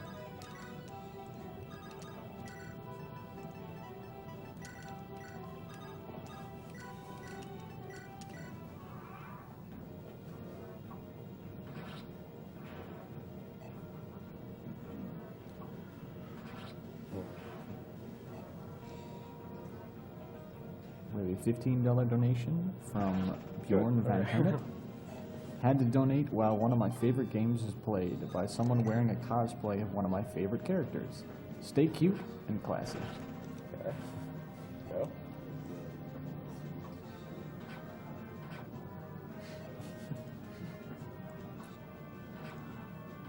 Good.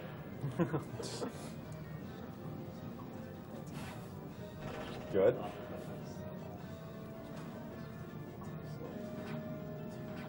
Blah. Oh wow, there's long range. Okay. Yeah, I think it's a full range attack.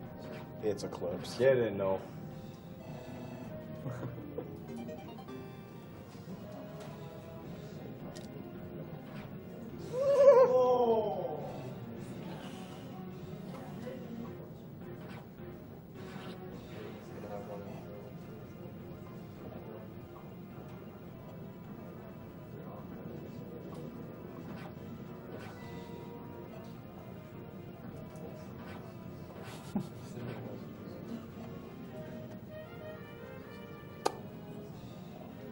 I got plenty. It's okay. We have a $10 donation from Nicholas Chung. Hello from the UK. I first watched AGDQ last year and would have donated had I not been poor student. This year, I'm less poor student, so I'm donating now. Keep it up and kick cancer's ass.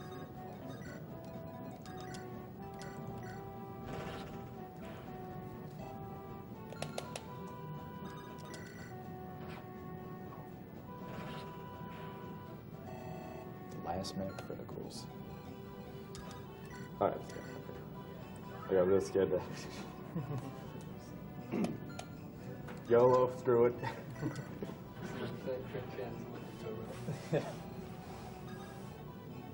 Okay, that's actually good that that troubadour is sitting there. Hopefully it'll stay there. Because if a character is sitting on a spawning point, certain spawning points for reinforcements, they won't actually appear. Such as forts. Yeah.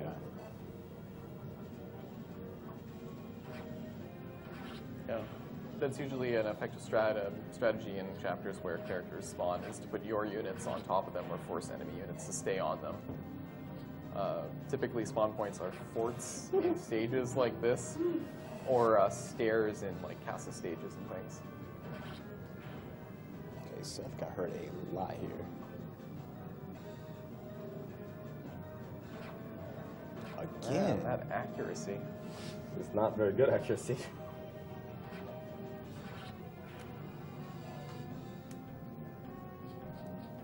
I think he's in kill range right now. No. Well, he is, but Yeah! Now that place is not going to kill someone. Okay. Okay.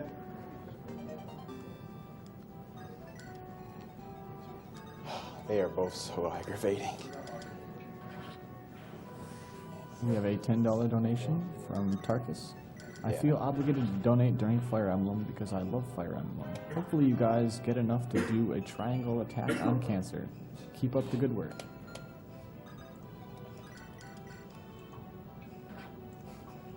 Oh man.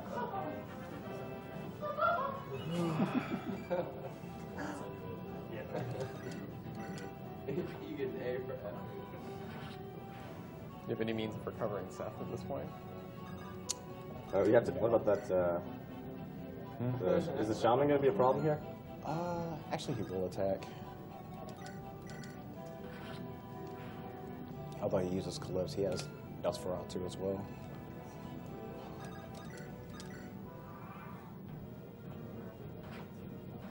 What are your Lance Reether and hope he never hits, but the hit is like 20, around in the 20s, so. Doesn't matter. Would ferrying Erica with Vanessa over? fly Like, over there maybe? No, he doesn't have the time. That's the thing. Do either of the enemies down there have items, or do either of your units down there have items that they can trade with him? Maybe. Vulnerary. For an area. Need to kill this guy. Wow, Garrick. Specialty is hitting. What is wrong with you?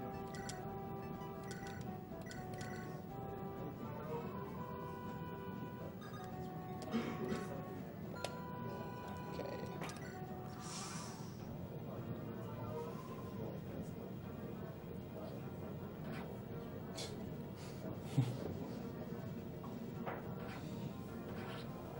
No, he Now he doesn't. does it.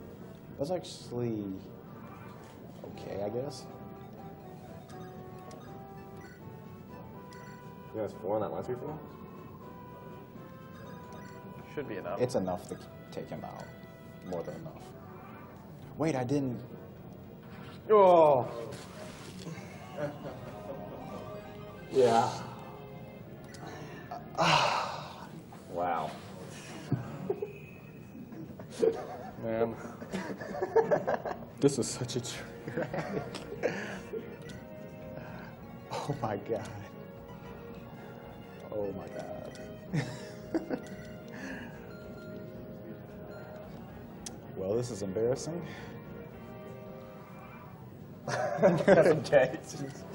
Alex is like, It's stressful. It uh, reminds me of my own experience running Fire Emblem games. no, that is classic Fire Emblem, by the way. Just your lore is just hanging out. You don't use it, so you're not even paying attention. And then, oh, huh.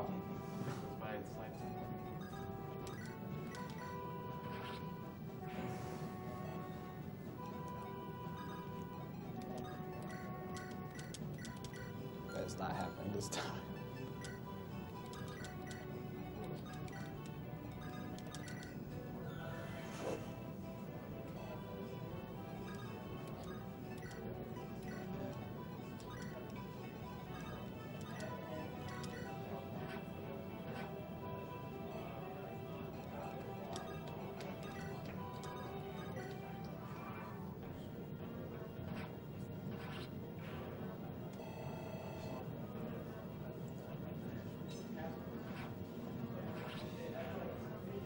After all that hype.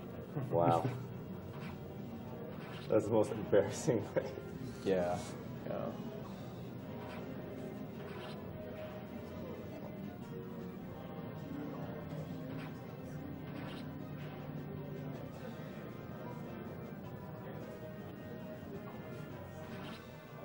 That marathon luck. Yeah. That wasn't your bad luck. That was just, oh, yeah. Yeah. There was a Well- crisis not up there.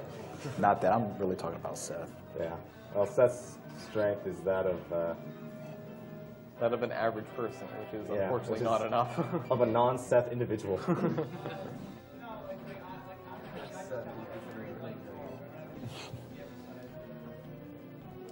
We have a $20 donation from Keith L. As someone who lost Hector to the arena on a 1% enemy critical chance, I know all about Fire Emblem luck. I've been watching the marathon since the beginning 3 years ago. Everything has been impressive as always. Put this towards the mystery game. For the record, this is there is like, you know, bad luck in this game and everything, but usually not this exceptionally bad. Like, Seth's growth rates are pretty phenomenal. In fact, I usually cap his strength most of the time. I think at the level he is now, it's actually impossible without an energy ring or something.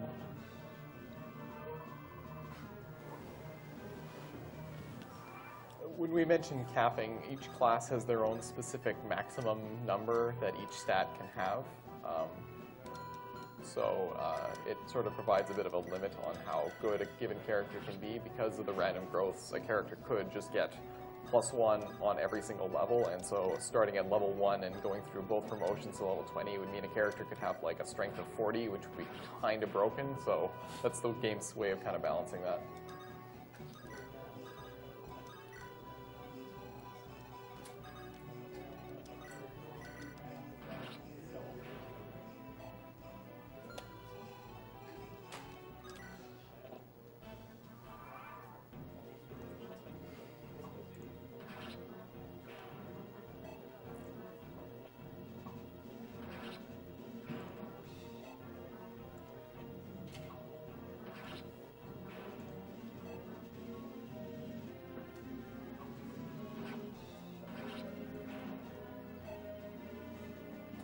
Just want to remind everyone of some bidding incentives we have coming up. We have the Donkey Kong Country Glitched Warps Run, and that right now is at $1,011 out of 4. We also have the Donkey Kong Country 3 Warpless Run. That is at $1,116 out of 5,000. So get your donations in if you want to see those runs.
Nice.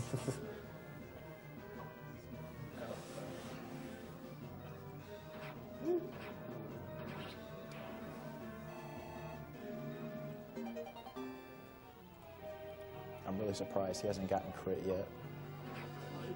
Well, That's a good start. That's a very good start. And by good start, you mean that's what usually happens.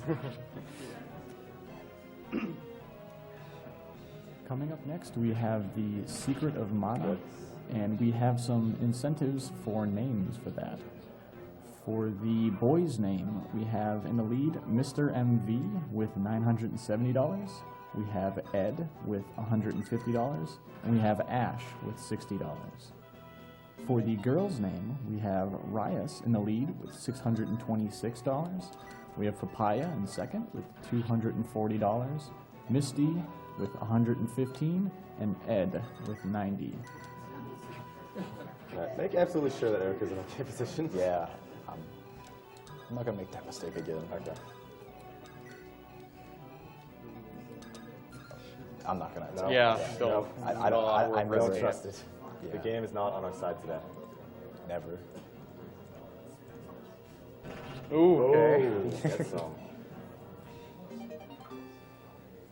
It would have been more awesome if it was a critical on himself, but whatever. Yeah, that is actually possible, by the way.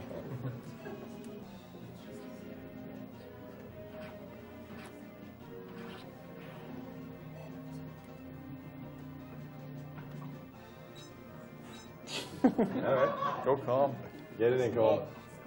Good hustle.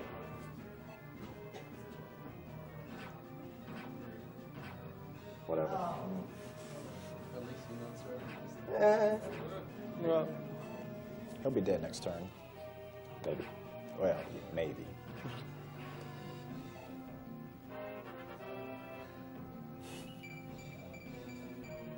That was a very Seth-like level up. Yeah. Yeah, that's what Seth should be having.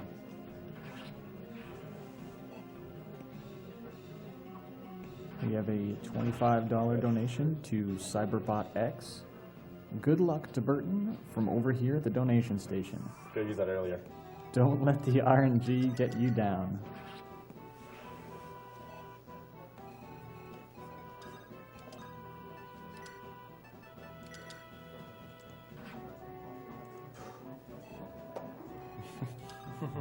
Don't celebrate yet. It's stressful.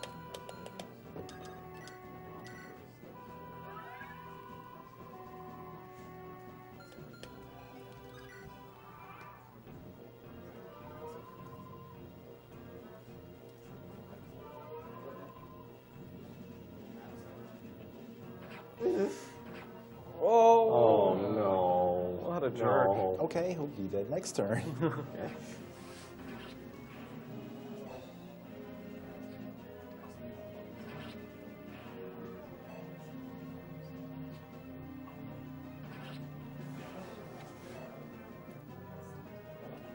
We have a $5 donation from Morris. Loving the stream so far. Shout out to all the people working behind the scenes and to my best buddy, Veggies.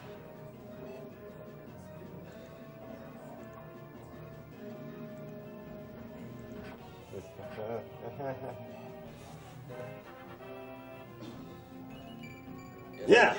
Ooh.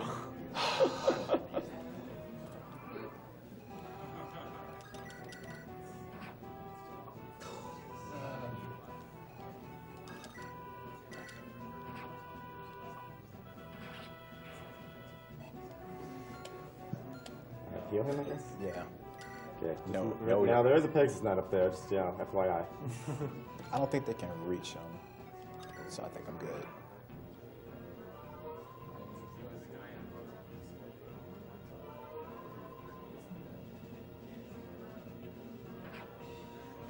Okay. Okay, good.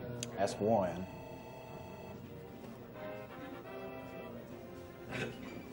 We have a $50 donation from Green Bouset. Here's $50 for the NG Plus of Chrono Trigger. Okay, good. You are awesome, guys. France loves you.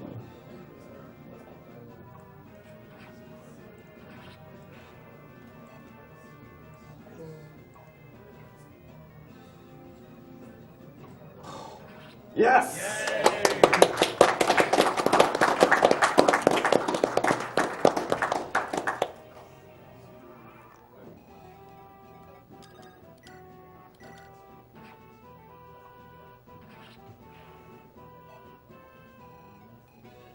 We have a $50 donation. I did forget somebody, didn't I?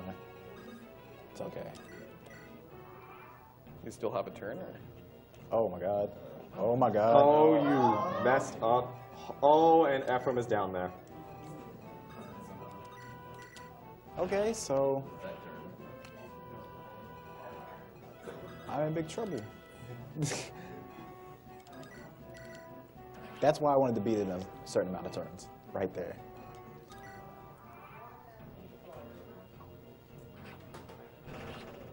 That's actually bad. You don't want him to kill things right now. Yeah. Bye-bye, no. All right, Ephraim, time to man it the hell out. So, remember how we said Ephraim's a pretty good unit? We haven't leveled him up, though, so this is very tense. This is quite tense. Defense, okay. Oh my goodness. Dazzler, please. Good.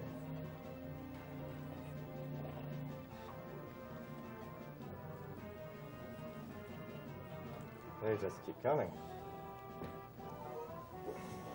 This is so bad. Yes.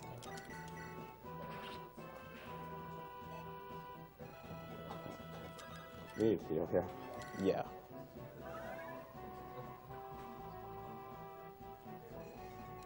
And just in case.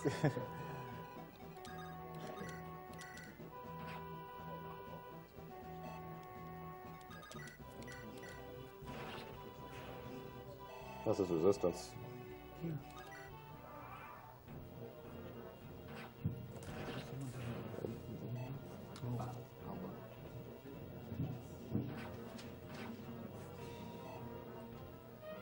Oh man. Oh, wow.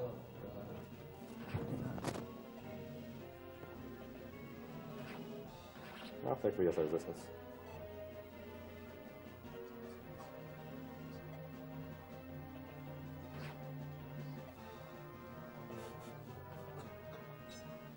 It's one problem after another.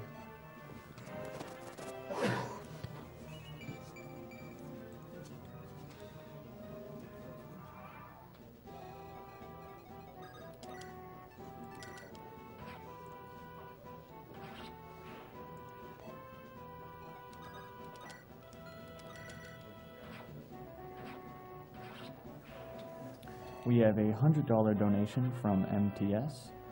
My mom is a cancer survivor, and this event is great entertainment. Okay, so Donating get a up here. little is the least I Yeah. could do. Shout out to Kirby. Sword. No, I'll be fine because it's like the last chapter I use him. $5 donation from Go. Had to throw in a little extra for that oh so familiar Fire Emblem pain. Hope your luck gets better from here. Is that it? Is that it? No, this No. this guy.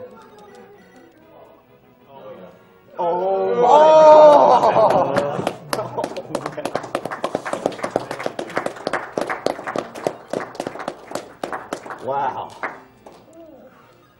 Okay. So My who's heart. glad that's over? I know one person. My heart.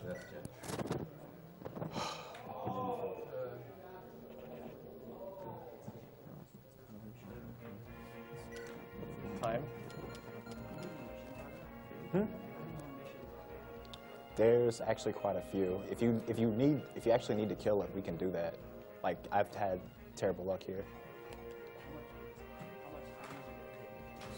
Oh, it'd actually probably take another like 20 or so minutes.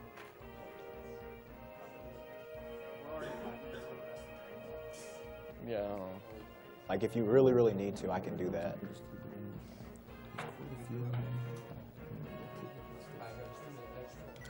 Where was it? The estimate was 2 hours. It was enough, it's just I got screwed Yeah. terribly. Okay.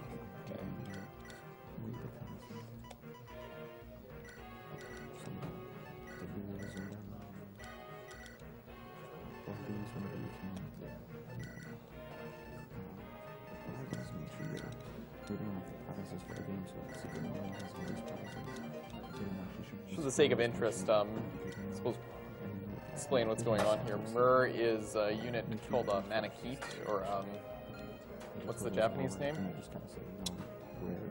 Mamakute, I think it was. Manakite or something? Mamuke, that's what it is. Yeah.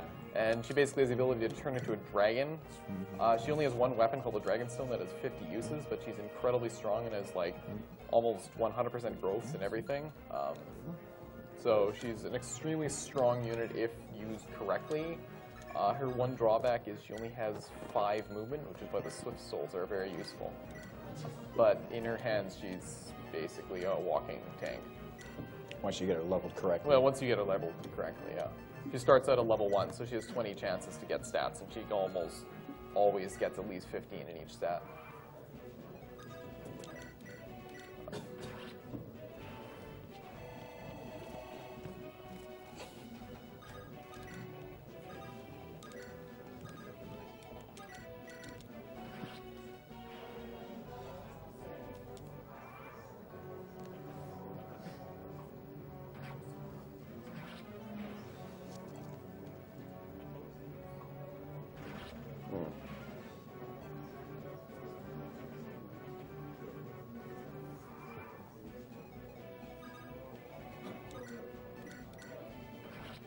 Okay.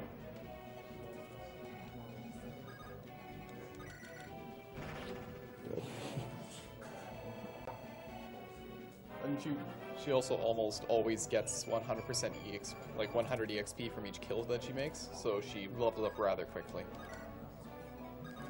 Which is a good thing because her Dragonstone has limited uses. It has about 50 uses on it, but you will never get another one the entire game. So you cannot use hammer on the Dragonstone. There is a glitch you could use to renew it, though.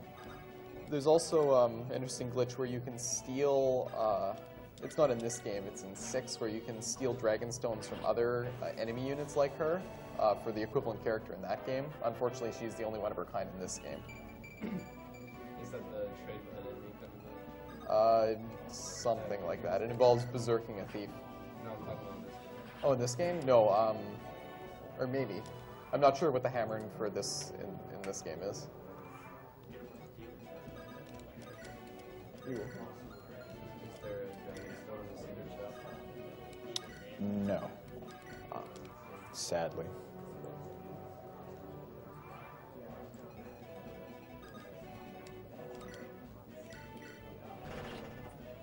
Okay, right here, this sage right here has a purge. It is a long-ranged light magic attack. It becomes very useful later on.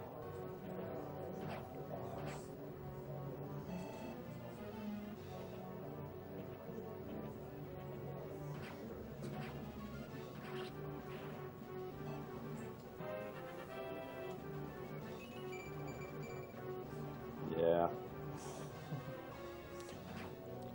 That explains my entire run right there.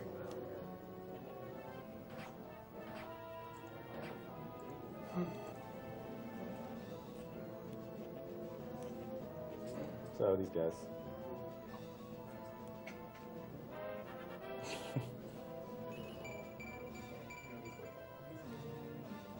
And since her growth in defense is higher than 100%, there's also a chance it could go up by +2 rather than +1 like most units.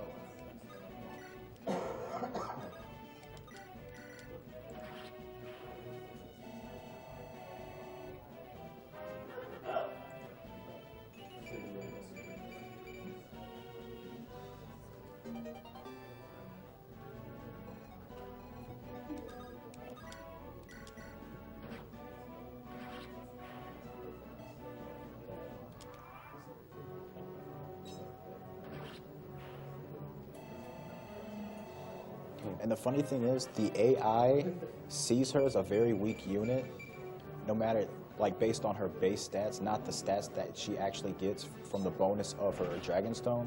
So a lot of enemies will come after her, even though there's no way in the world they can even beat her.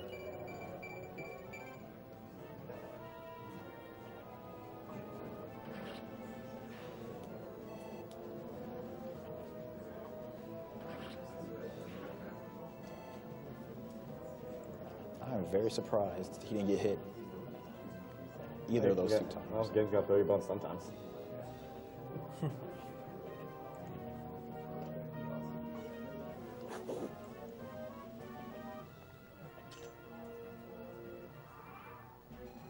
So who remembers this guy from the beginning of the run? Orson. Everyone's favorite trader.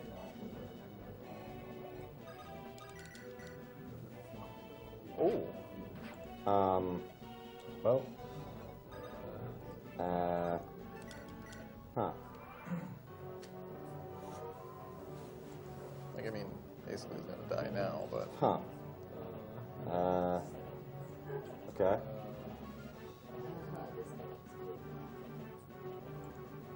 Oh. Huh.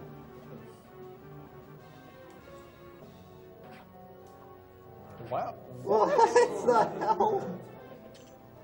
This game, man, this game. Oh, that's perfect. Huh.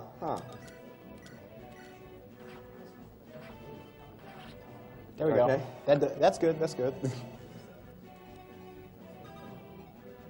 I'm just gonna leave now.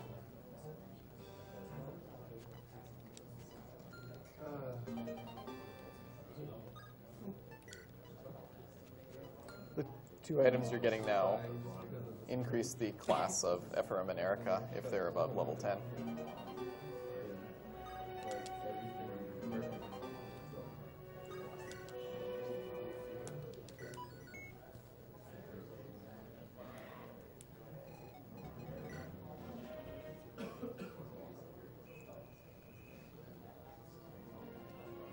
All right, this is actually a very, very easy chapter. You say that. It is. Okay. Wow.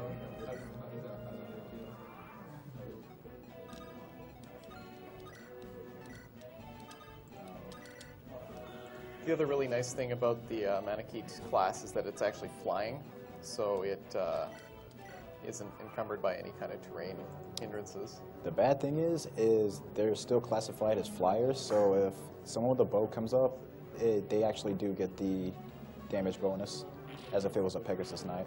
Which is why you equipped it with the Feely Shield? Yes. Yes, which is a weapon that negates that bonus on archers and basically turns flying units into really good, powerful units. All right. Oh my goodness. Yes. Probably the So- luckiest thing that happened the entire run. Her Dragonstone gives her especially high luck as well, so her crit rate is surprisingly high.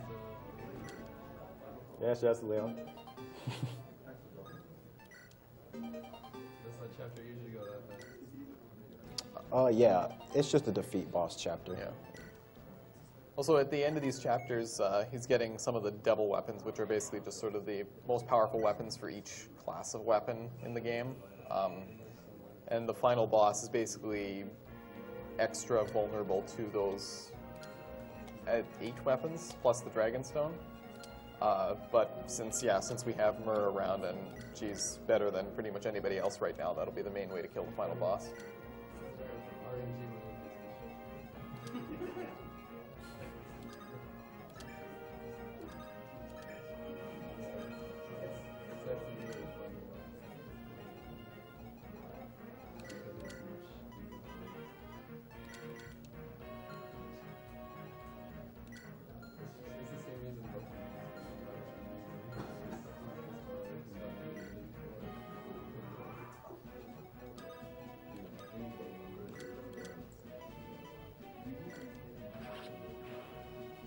So these eggs gain 5 HP per turn, and once they get full HP, they hatch into an actual monster.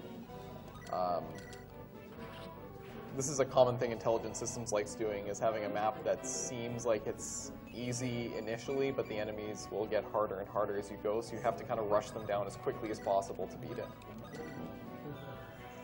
And for each Gorgon egg you beat, you get 50 experience, guaranteed. The Gorgons themselves are a problem because they have this thing called stone.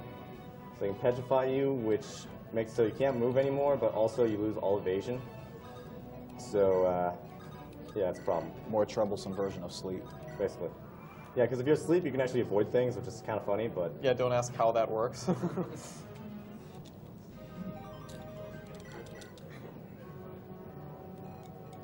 This is just another version of the enemy control glitch. yep. I'm gonna use it to pretty much get rid of all stones on this map, so nothing stupid like that can happen. Can you just like kill the eggs, like suicide the eggs? I wish. No, the eggs have no ability to do anything. Oh, you can use cards. Yes, you Yeah. can Yeah. discard stones.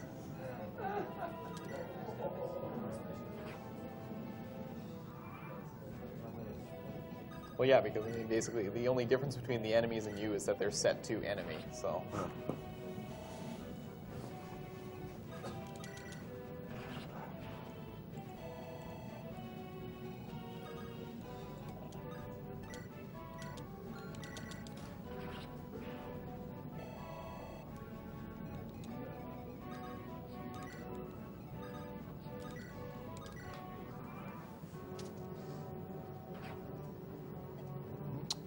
How aggravating.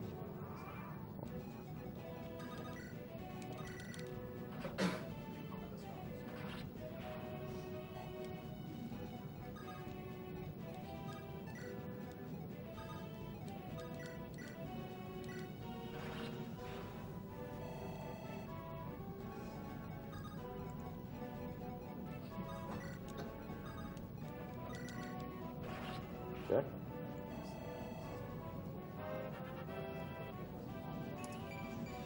There you guys look back. Hold it. Looks like it usually is.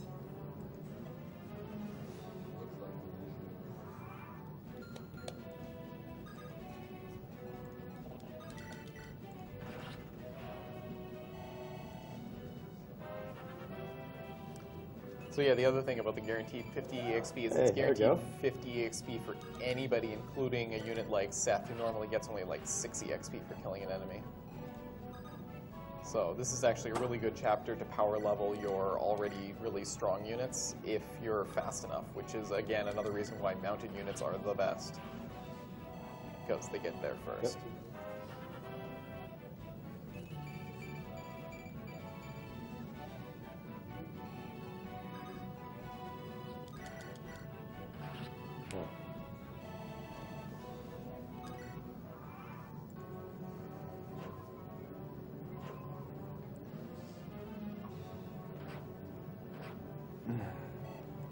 So weak, so weak.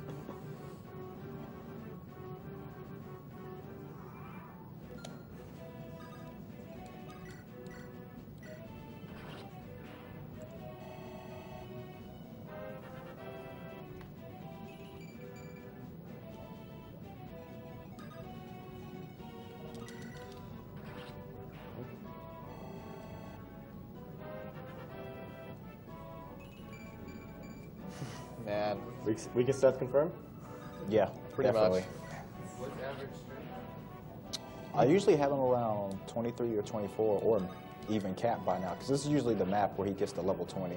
So it's either capped or very, very close to capping. 45 is good. Yeah, 25 strength. It's just he got all his strength level ups at, like at the very end. And honestly, this is where, after chapter 15 is where Seth's usefulness starts to become less and less more useful. Oh my god. Weak sauce. Yeah, basically, now that Myrrh is a part of the party, she's basically the main damage dealer. They're meant to be Tana. I don't know. Yeah, that's her over there.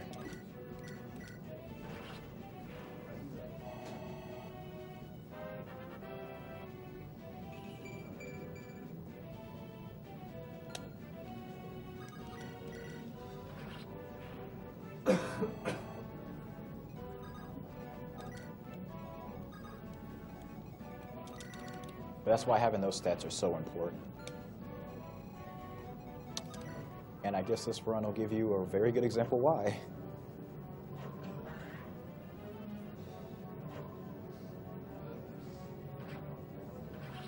I'm very surprised it went after him. That's fortunate.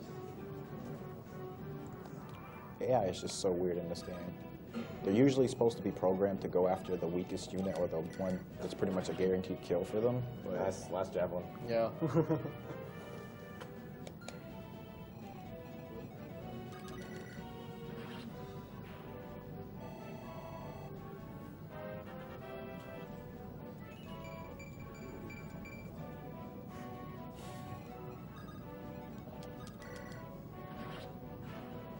So yeah, Myrrh has a base defense stat of 20 now, which gets also plus 15 for the Dragonstone. yes. So that's defense of 35, and just for reference, most characters cap out defense at like 20. So she's pretty tanky right now. Yeah. I need that right now.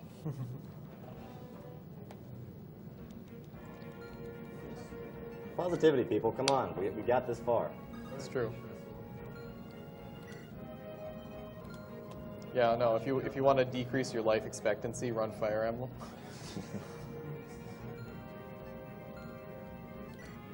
Yes, it's very, very stressful.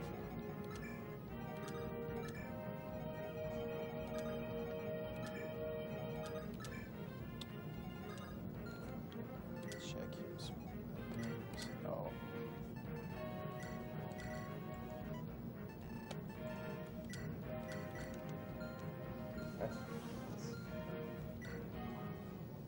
okay, this is another chapter where it's supposed to be survival, but the boss is down there, so I could just take him out and the chapter will be over. Thieves have additional movement range, rather vision range, in chapters where there's fog or darkness. So they're useful to have around. Please.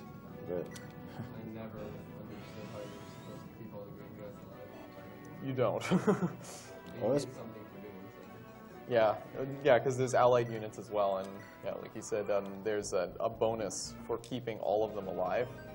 It's just a light brand. It's not worth it. Yeah, but they're kind of suicidal and they have terrible stats. So All right, here's this is an example of why being in control of the enemy is OP. Like, and this is what they do. Like, Yeah, no, and that's one turn against like bog standard mercenaries. They got nothing. and usually in this game, you stay in the center because you can't control Reed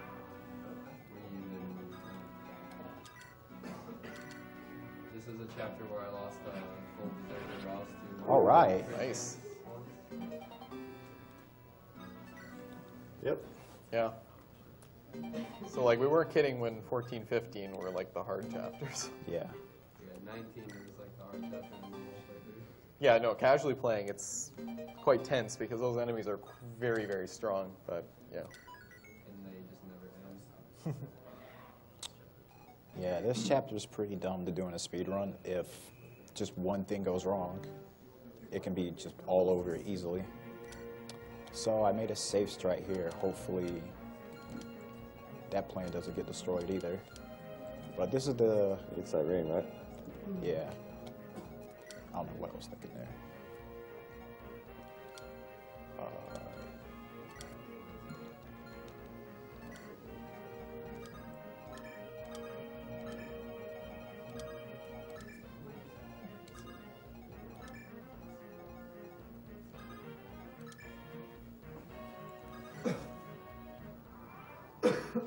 So yeah, the goal for this chapter is seize. So the only thing you need to do is get Erica to the gate.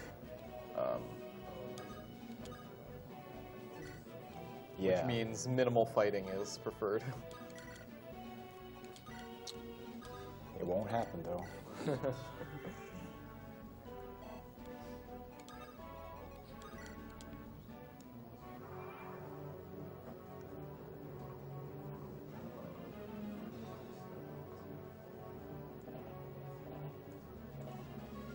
So what makes the strat safe? Okay, so the boss here is more of he is a Draco zombie. He has a ton of HP, and it's very stat reliant to take him out in one turn and beat this chapter very safely without anyone dying, or anyone important dying, I should say. But what I do here is I saved one use of Purge, and I use it to chip off just enough health for her to go in there and hit him with the finishing blow. So I don't have to rely on stats as much.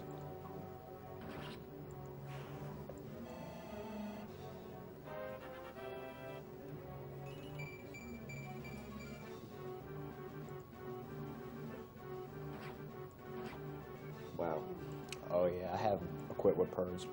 The drawback about long-range magic is they weigh a ton.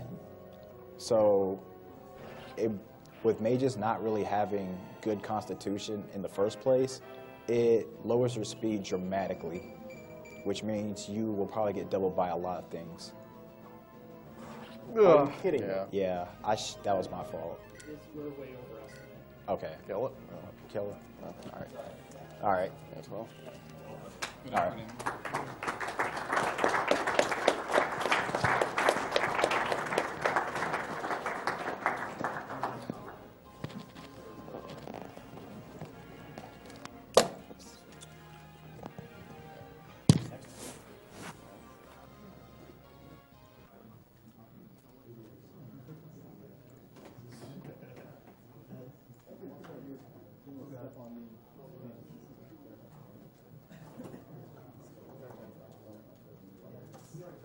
Budget.